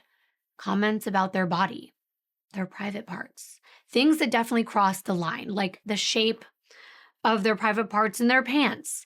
You should not be talking about that near the water cooler. But they weren't things that led to any consequences. They were just signs in his personal life. But there were also personal habits that he had after high school. He built up a very large collection of magazines and tapes, boxes and boxes of them. Not the type you can get at any old store. These were the ones that you had to order specifically. Adult material. But some of them went way beyond what most people consider typical. They were aggressive, and nobody knew the full extent. In his personal life, his wife that he was married to for over a decade didn't know that any of this was going on, that there was a darker part of him underneath. There were moments that reached outside of his private space, though. In 1999, he was working as a janitor at an elementary school. Why do you think he took that job? But it didn't last. He was fired because while he was working, he was viewing explicit, inappropriate material on a school computer. And then years later in 2007, there was another incident just like this. A woman reported him to the police because he was caught secretly videotaping her in a compromising situation. A report was filed, but no charges followed this case. And still, nothing was fully being connected. Not in a way that would have put him on anyone's radar as someone dangerous. To most people, these were all separate moments, unrelated, easy to dismiss on their own. But when you put them side by side, it's a pattern. It's control, entitlement, fixation, and escalation. And even then, no one saw this pattern going on. But now when he's sitting in this interview room facing investigators being questioned about a 16-year-old that he tried to take, they didn't start there. They started with small talk. And Jeffrey was calm. He was asking the female detective, of course he was, if they had ever met before because she looked so familiar. This was in a flirtatious manner. That's why I'm saying it the way I am. He was telling her that she reminds him of a movie star. Nice try. Your charm isn't going to work on investigators. I hate the saying diary of the mouth. I hate that saying, but I can't explain what he did next in any other way. Because without being prompted, he admits to these detectives that he's been questioned before about another young woman, Jessica Heeringa's disappearance back in 2013. Sir, on one hand, I'm really glad that you didn't invoke your right to remain silent, but on the other hand, you could shut up and not incriminate yourself or go any further. But what he did is he called that situation when he was brought in on Jessica's case as being bugged. Like, they were bugging me. They bugged me about this other girl's case. I got bugged about the other one too, so. Oh, really? He told them, well, they were just going about their routine thing, you know. No, it wasn't exactly routine.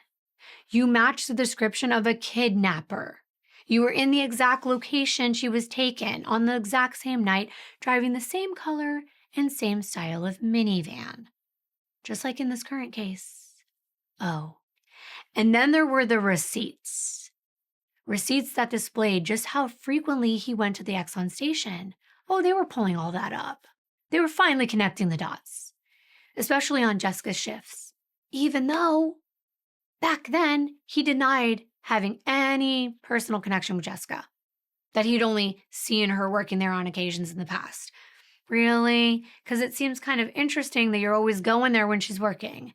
But the thing is, going back through records of that interview on Jessica's case, his van was clean. But it was noted that it smelled like cleaning supplies. Would that be suspicious? Well, I guess the original officers on that case didn't think so, because at the time, they had an alibi for him. His wife, not a solid alibi. He must have fooled them because he had this cool, calculated demeanor. He put on an act, a good act. But once these new detectives showed this silver minivan on CCTV, his van on CCTV on the road where Madison was taken, he got defensive real fast. Short answers. Why were you over there? I don't know. Going home? Okay. Just short answers. And when they asked him, why are you in that area? Why were you driving there? Why are you on the real road? He kept saying, I don't know. He said he couldn't tell them what happened to her because he wasn't there. And then he clarified, well, I mean, I was there, but I wasn't there with whatever happened to this girl, Madison. Because he knew his van was there. Finally, when they pressed him further and he kept repeating, I don't know, he finally said, I'm done. And he was about to leave. He got up and he was going to walk out of there. And he said, if I leave, are you going to slam me down and tase me? And when detectives said no, Jeff did try to leave. He said, okay, I'm going to walk out. But both detectives jump up and they tell him, please just sit back down. Come on. We just want to talk to you. Well, he was in for a rude awakening. He wasn't going to charm these detectives because his house, his car, they were being thoroughly searched. They had probable cause to detain him, and he was not free to leave. And right away, he wants to know, well, what are you looking for? He knew what they were going to find, and they did. They discovered a disturbing collection of items in this van. Most of them were inside a metal toolbox, one that you would usually use for fishing. And it was hidden underneath the floorboard in that stowaway area. And when they opened it, there was this very odd graphic inside right away. It almost looks like one of those autopsy diagrams, and it was of a young woman. But what they determined this was even scarier. It was an injection site diagram. And inside the toolbox were syringes with vials of insulin. And no, he wasn't a diabetic. These were prescribed to his wife of 18 years, Charlene. He was using them for a different purpose or planning to. When used on someone who is not a diabetic, it can be used to incapacitate them. It lowers your blood sugar rapidly. It can cause confusion, weakness, loss of consciousness, and even death. There were handcuffs, ropes, chains, batteries, a small J-hook, leather straps, ball gags, 2 Polaroid pictures of nude women and 1 male, rubber gloves, CCI brand .22 caliber ammunition, a pair of leather gloves, a metal bar with leather wrist restraints on both ends, lubrication, and a number of adult toys. There was also a typed letter with names and addresses of women listed on it, as well as a video camera and a Walter P. .22 semi-automatic pistol inside a separate lockbox. This was all inside his van. He was driving around with a rape kit. Search warrants were executed at 2 properties that he had access to, including his home and a second property on Bailey Street in Norton Shores, a house that had belonged to his now deceased grandfather. Investigators further determined that Jeff had been stalking women for years, compiling photographs, personal information, and other details about potential victims. That's crazy. And inside his house that he shared with his wife, they found electronics that were hidden in places that they're not supposed to be. There was a hard drive inside of his air conditioning vent. There were additional hard drives tucked away all over the house, and 3 computer towers, external storage devices. And when they were examined, what they contained was overwhelming, even for experts and people that had been on these kind of cases for years. Hundreds and hundreds of folders filled with videos. The kind of content that this is, it was all about abduction, control, and violence. Restrained women, gagged women, unable to escape, trapped. The outcome was always the same. It ended in death. This is illegal material. It's terrible. They found plastic Ziploc bags stuffed in his crawl space, and inside, there was one of them with a wad of tinfoil, and when they unwrapped it, a pair of women's underwear was folded neatly inside. And then there was a list of serial killers. His inspiration, I guess. And if that's not terrible enough, there was a folder on his computer labeled homemade. Who do you think the creator was? Who do you think filmed those videos? There were 15,000 of them, recorded at places like high schools. These were not recordings of a school event. These were targeted females, their bodies being filmed without their knowledge. In one case, the footage was taken from inside his home, where girls were changing in his bathroom. There were another from outside of a home through closed blinds. He was watching, recording women without being seen. Some of them were young girls that were later identified as teenagers. They were his neighbors that he let inside. They were innocently using his restroom, not knowing what he was doing. But then there was another folder found, and it was labeled VICS, VICS, as in victims. And inside were two subfolders, and they had the initials on them of RSB and JLH. That's when the light bulb really went off for investigators, because they knew it stood for Rebecca Blech and Jessica Heeringa. This monster. He was on a clear path as a serial offender, a serial killer in the making. And inside each folder were photos of those women. Articles about their lives, about their disappearances, about their cases, Rebecca's murder, Jessica's abduction, all organized and saved. Jessica's folder included a coded label, J4L27H13. It was her initials, and April 27, 2013, the date she vanished. And at that point, this wasn't suspicion anymore. This was a pattern of proof. And in the garbage can was a crumbled up piece of notebook paper, and what was on it was horrifying. It was a list of items, like a checklist. Like he didn't want to forget anything that he needed to take with him to do what he was going to do. The first section was labeled clothes, and the items were listed as shirts, pants, underwear, her panties, socks, shoes, hoodie, coat, wallet, watch, keys, and phone. Yeah. It's like he was reminding himself what not to leave at a crime scene. He didn't want to forget her underwear as part of that. The next section wasn't labeled, but we'll just go line by line. Small camera, small tripod, big tripod, gas cans, matches, lube, video from house, if any, and a crowbar. To know what he was doing because you're reading this list is beyond terrifying.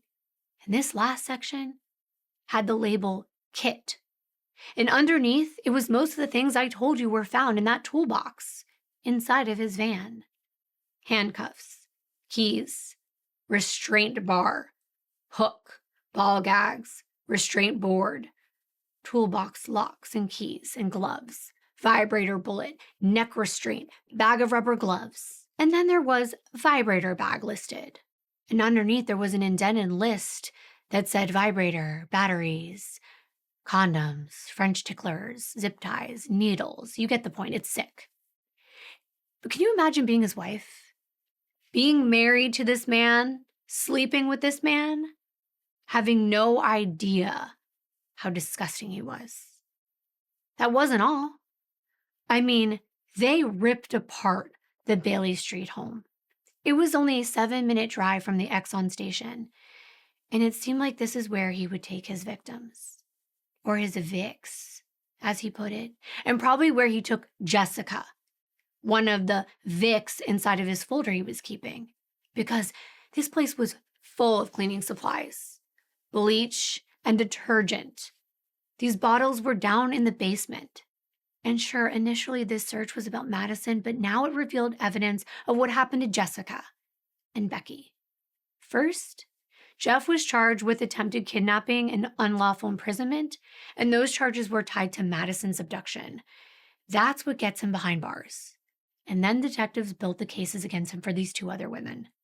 Later that same year, Madison's case and the investigation, the ballistics, and the evidence from the van got him charged with Rebecca's murder. And finally, in August of 2016, they had enough to bring charges against him for Jessica's kidnapping and murder. Now, her body had not been located, but she was assumed deceased. And we're going to get to a confession by someone that was close to Jeff that made a chilling eyewitness account of Jessica's final moments. But there were call records subpoenaed from Jeff's account that showed that within an hour after Jessica had disappeared, his phone was in the vicinity of this Bailey Street property in Norton Shores, the same location investigators had already just searched. Between 11:23 p.m. and 12:05, there were 3 calls between his cell phone and the landline at his home where his wife was. All of them connected through towers that covered the same area. After 12:05, his phone goes silent. He wasn't home.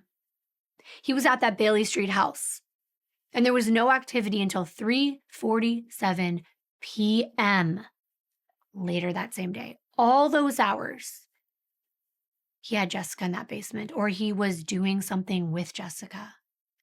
And that gun, it matched the bullets in Becky's case, and also the laser sight cover that was found behind the gas station. And get this, he stole that gun from a coworker at Herman Miller, the people that trusted him.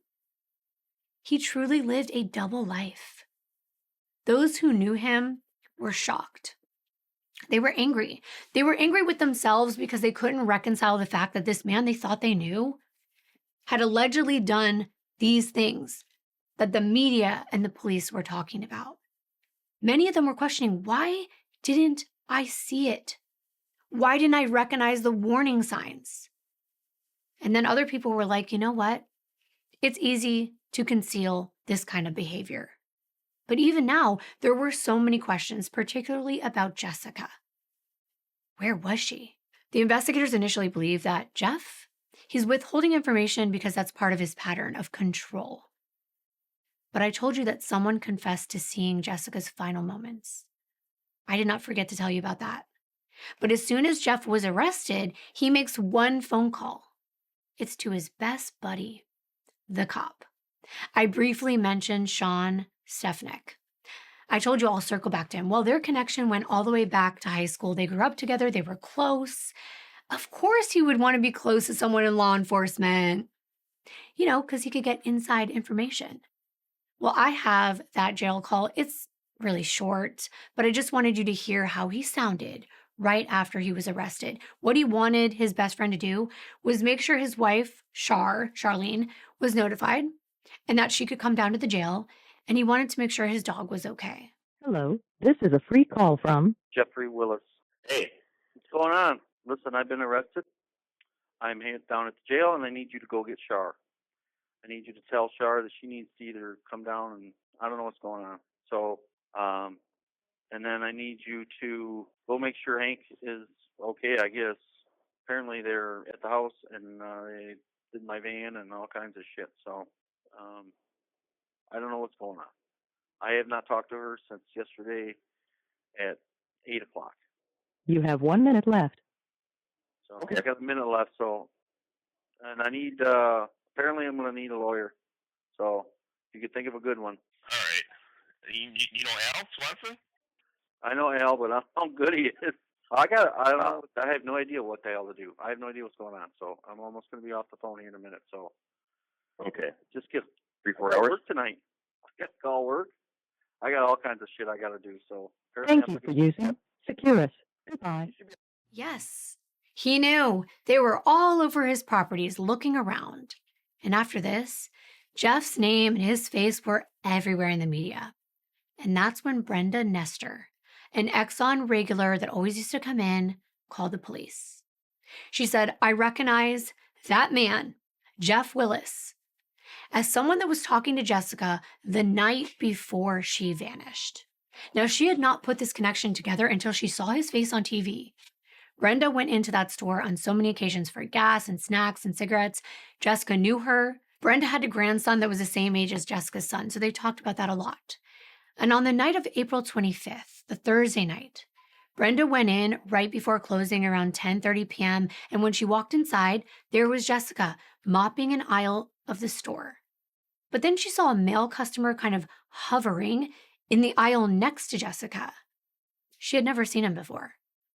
He kind of paced back and forth, and something about the way he was just standing there and watching and not buying anything made Brenda feel uneasy.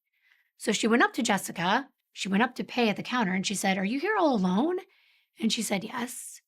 And that's when Brenda said, "Why don't you call your husband? He should come down here and stay with you until you close so you don't have to be all alone." And Jessica was like, "It's okay. I'll be all right." And that's when Brenda said, "That guy came out of nowhere. He's standing next to them.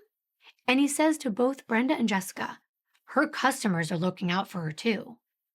At which point, Brenda noticed Jessica kind of shake her head, like she was uncomfortable. And Brenda picked up on it.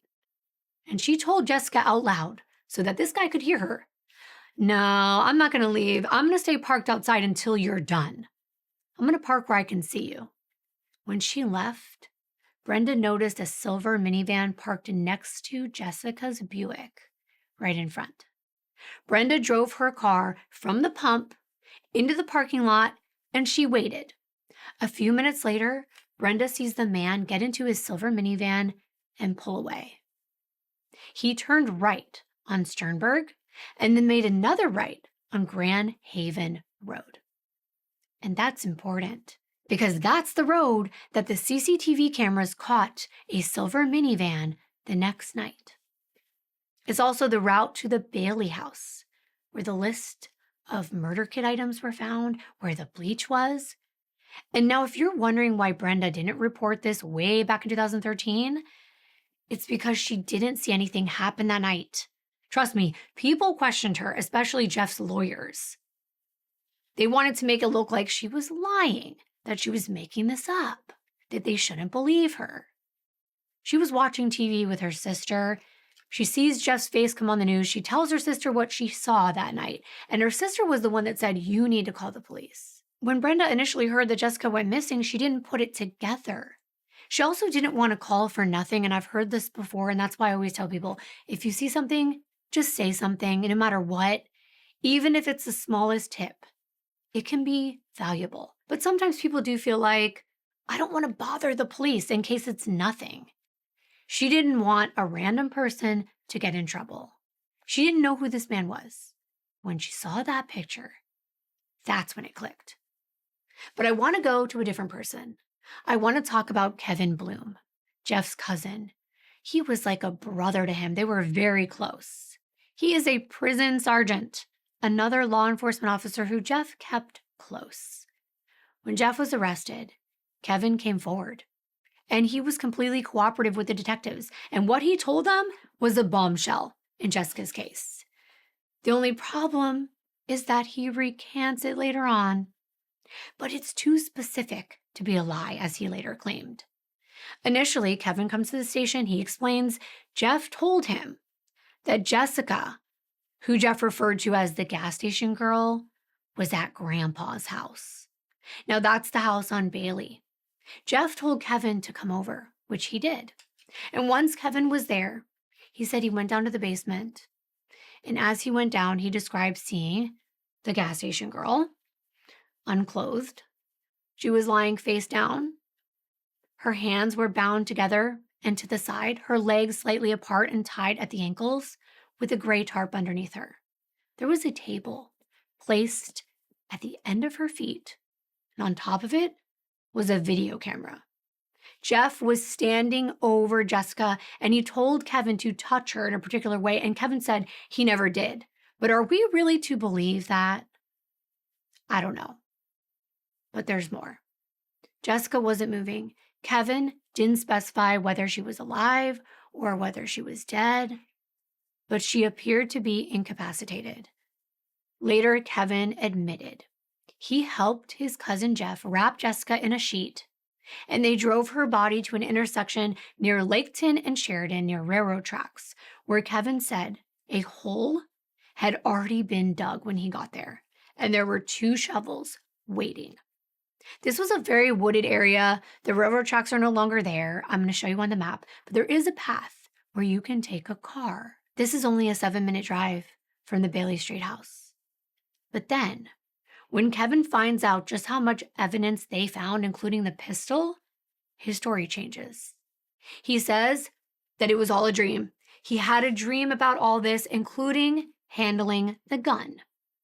He was interviewed for hours. He failed a polygraph. Does that sound like a man making things up about a dream? He says, if you don't do this, I'm going to end up hurting your family. And then I come down and helped him wrap her up, and he carried her into his van. He's crying. He's scared. He's telling them everything. But then he says it's just a dream? Now, if you're wondering, they did go out to that location to search for Jessica's body. They brought canines out there. They were walking back and forth for a long time. And remember, it had been years. And initially, when he told them about where the body was, he couldn't remember exactly where they left her. But then he took everything back.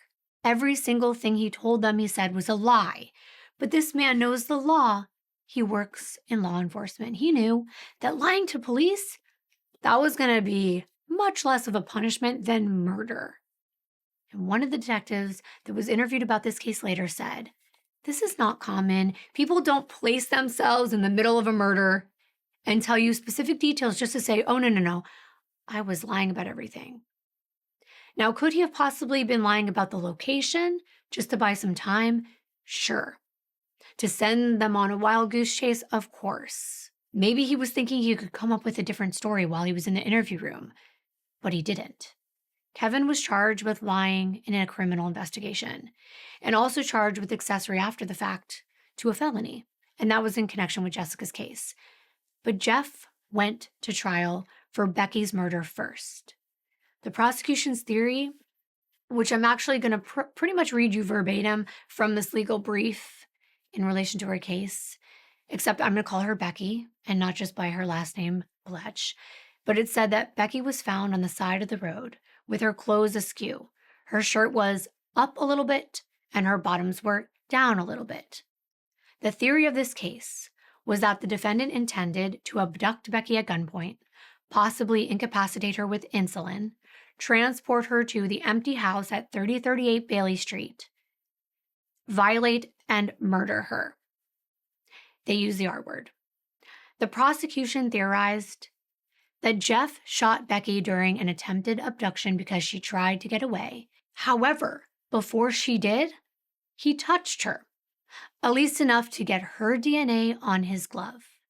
During an 11-day trial, the prosecution called dozens of witnesses. They submitted hundreds of exhibits, and among the forensic evidence that the prosecutors offered was the murder weapon, a stolen .22 caliber Walter pistol with Jeff's DNA on it, which had a serial number obscured, was found in a lockbox in his van, a Reebok brand glove with both Becky and Jeff's DNA on it that was also found in a locked toolbox inside his van, and an adult toy with both Becky and Jeff's DNA on it that was found in that toolbox in his van.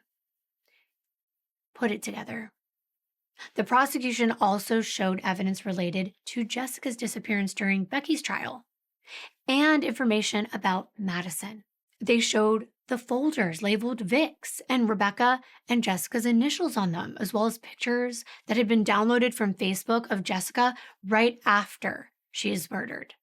They had saved items on there, like Jeff's phone records, possibly because he was trying to make sure he saved things that could support his alibi if he was ever interviewed about Rebecca's death.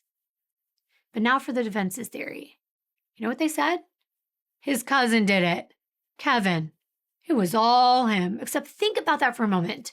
Who's the one with the past of looking at certain things? Women in certain compromising situations. Who was fired from their job for looking at that kind of stuff that they couldn't resist even when they were working? And what about Jeff's DNA? Being mixed with Becky's on those items? Well, they tried to argue that was transfer DNA. That those things were given to Kevin to borrow. Your cousins are borrowing your adult toys? I don't think so. And Jeff even took the stand.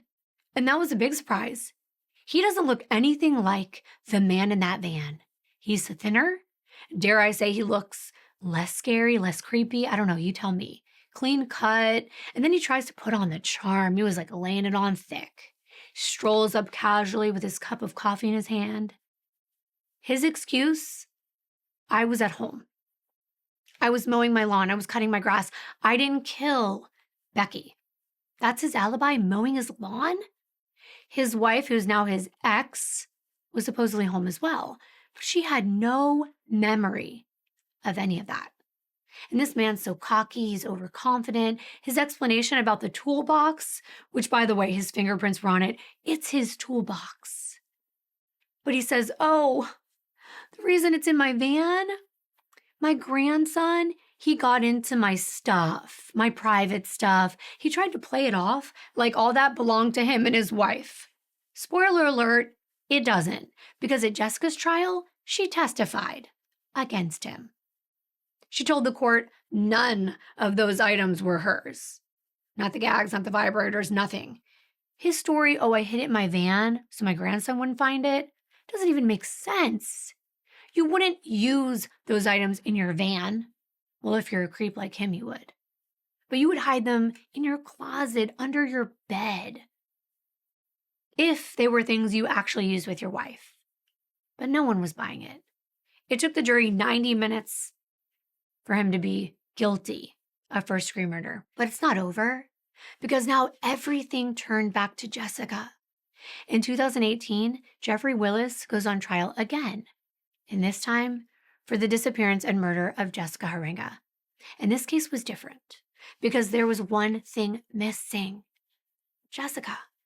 Her body has still never been found till this day. And the defense leaned into that fact, saying, guess what? She's not dead. There's no proof. Well, her blood was outside that station where Jeff's silver minivan was parked. A cover for a laser sight that was on the same gun that he stole was right there, because he probably used the gun to hit her. And a laser cover fell off. Those tiny batteries fell to the ground near her blood. That laser sight was initially sold on that gun. They had the receipts, they had the proof, the owner told them so. And then when the gun's located later, laser sight's not on it. The prosecution didn't need to show a body. They needed to show a pattern. They brought in the evidence piece by piece. Everything pointed to the same man, the same monster. Even Madison took the stand. She pointed him out. She told her story. She didn't want to, but she had to. She knew it was the right thing to do, and it was very powerful. And in the end, the jury saw Jeff for what he was. Sick, sadistic serial killer. Guilty of open murder and first-degree murder. He was already serving a life sentence for Becky's murder, and now he's going to serve another life sentence on top of that, without the possibility of parole. And he was never tried in Madison's case, and she felt like he should have been, that she should have had a say in that. But he was never walking free. And she was the reason. Because of Madison's bravery, these other women could find justice.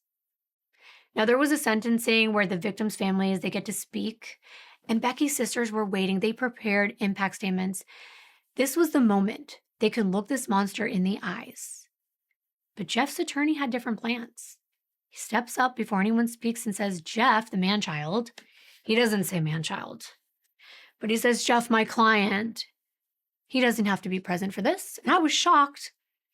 They allowed Jeff to leave, but not before turning around and actually blowing a kiss toward his victims' families. Can you even imagine? I mean, they yelled out, they're like, he just blew a kiss. They were horrified, disgusted.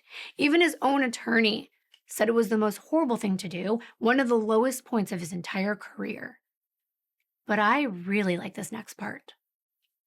Jeff was allowed to leave, but he had to be transported to the jailhouse from the courthouse. So the deputies and the detectives get together and they decide, we're going to broadcast the courthouse audio in the squad car, probably over the radios, who knows, while we're transporting him, and we're going to take our time. We're going to make him listen to all the victim impact statements that he wanted to avoid. They blasted Rebecca's sisters' voices as they spoke about how amazing she was and what a monster Jeff was. For almost 2 years, we were without answers, constantly wondering who.